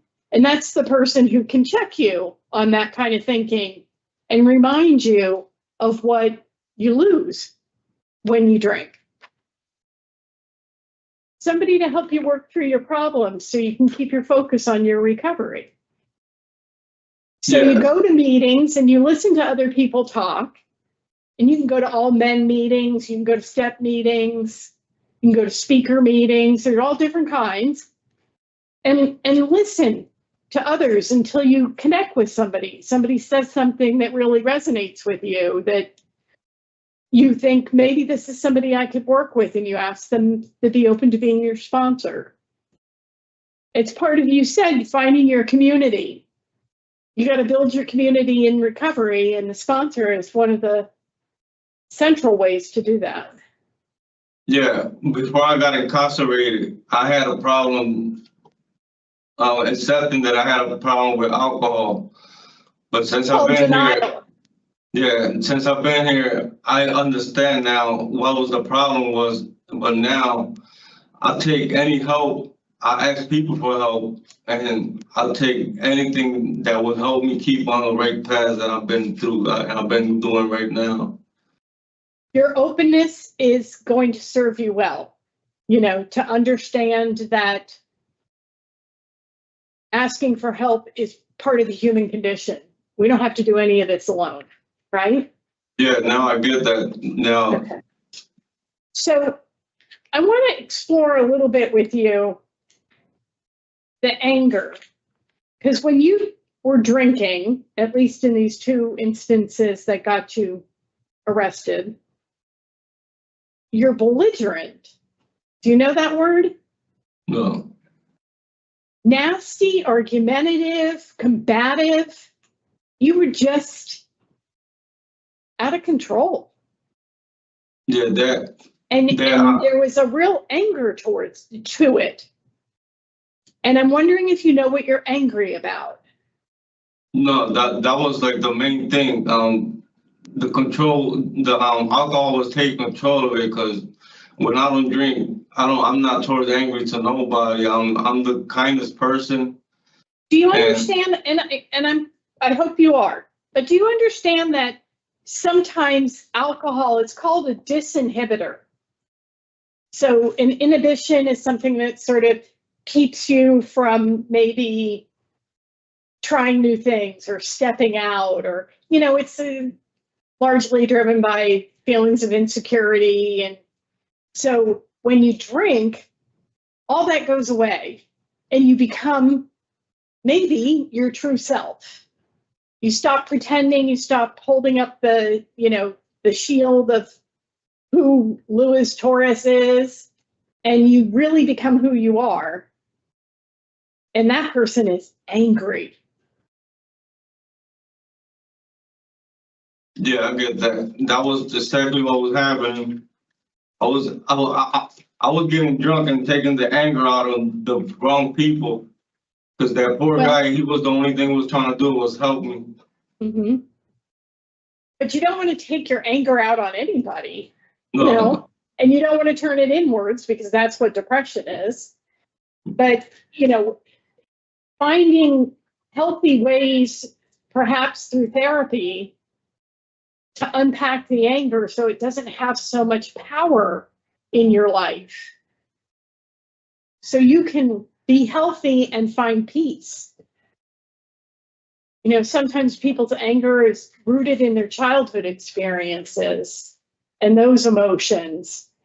But when when you're stable in your recovery, I hope you'll take the time to figure out the anger piece of it, because that's a huge stone to carry around with you, Mr. Torres. Yeah. And you don't need it. You know, you can live the rest of your life in peace and find happiness. And I hope you will. I wish you much success. Thanks for talking to me. Thank you, Mr. Chair. You're welcome. Don't have any questions either. I think you've covered it all for us. Thank you. And Mr. Torres, give us a few minutes to discuss your case. We'll get back to you. All right, thank you. So we understand Mr. Torres is in the Tier 4 program. He's not eligible for release until December. Did you say 31st, Officer Martinez? So he'll have plenty of time to complete tier 4, and I hope he'll inquire about aftercare. 2026, it's his first. 29, okay. Yeah, I signed up for aftercare. I send them, the Excellent, paper, the aftercare. excellent. That's the best of all possible plans. So he'll be continuing to address his recovery while he finishes his 85% of the 3-year sentence. And that leaves him just 3 months of supervision. And I think that 3 months, given that he doesn't have a sponsor, needs a halfway house, can make all the difference in this transition. So I would grant him contingent on his completion of tier 4 with halfway house, anger management, and I don't know about naming the victims, given that he didn't know these people. They were called to the scene, so to speak. Right. So I'd leave it with anger management, halfway house, and contingent on tier 4. Oh, and no alcohol. Yeah. For those 3. Senator Rodriguez, do you have anything to add? All right. In the matter of Luis Torres, inmate number 392-923, there's a motion to grant discretionary parole on or after December 29, 2026, contingent on completion of tier 4 program. And with the following conditions: no alcohol consumption, halfway house placement, anger management program in the community. Do I have a second? Second. Everyone in favor, say aye. Opposed, nay. The ayes have it. Discretionary parole is granted. Mr. Torres, did you get all that? Yeah, You've been granted discretionary parole, assuming that you finish the program, tier 4, without any incidents. Don't get any disciplinary reports, prepare yourself, and you'll have several months of supervision of parole if everything goes well. yeah, all right, thank you. You're I welcome. Take care. appreciate it. Keep working on yourself, Yeah. sir. You're on a really positive Yeah. path. All right, thank you very much. I'm good to go. Yes. This is Thank considered for inmate number 392-923. Granted me. Got approved, man. I don't even know what I was saying. So all you gotta do, right, is finish the tier 4.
Hi, my name is Parole Officer Martinez. Today is Friday, July 10th, 2026. The case reviews a special parole stipulation for Gary Fricker inmate number 080710. Board members, please state your name.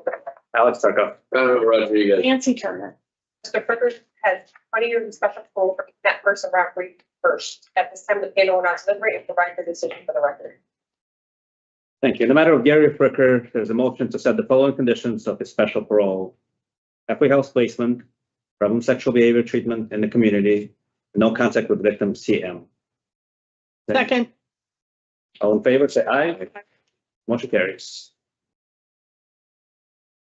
So there's three, problem sexual behavior Treatment. treatment, halfway house placement, and no contact with victim CM. Do you need the name? This includes a case review for Gary Fricker, inmate number 080710.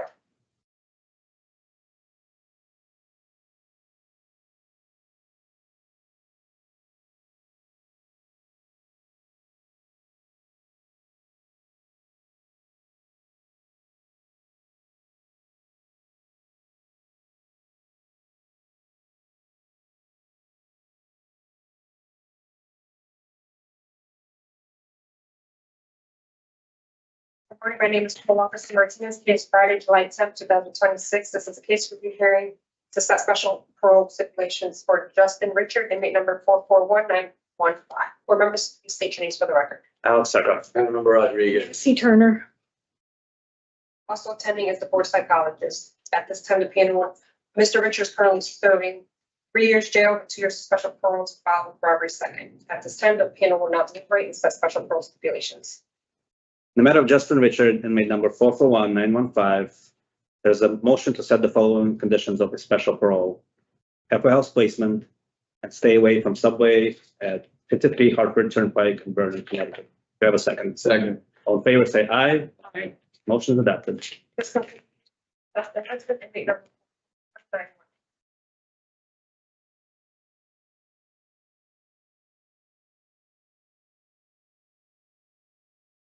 Good morning, my name is Parole Officer Martinez. Today is Friday, July 10th, 2026. This is a case review hearing to set special parole stipulations for type 1 Williams, inmate number 403009. Board members, please state your names for the record. Alex Turco. Fernando Rodriguez. Nancy Turner. Also attending is the board psychologist. Mr. Williams is currently serving 3 years and 6 months jail with 3 years of special parole to file with criminal possession of a firearm, possession of intent to sell, and violation of probation with underlying offense robbery second. At this time, panel will not deliberate and set special parole stipulations. Okay, in the matter of Tiquan Williams, inmate number 403009, there's a motion to set the following conditions of the special parole: halfway house placement, mental health evaluation and treatment as needed, behavioral management program for anger management and domestic violence, no contact with victim JH, a general no contact with Asa Boyd. Is there anything else? I'd like to add no driving. He was found driving without a license with a weapon in his car, and that's concerning. Any objection? Nope. Okay. All the following conditions I just mentioned, with the addition of no operation of motor vehicle without permission of a parole officer. Do I have a second? Second. All in favor, say aye. Aye. Aye. That motion carries. This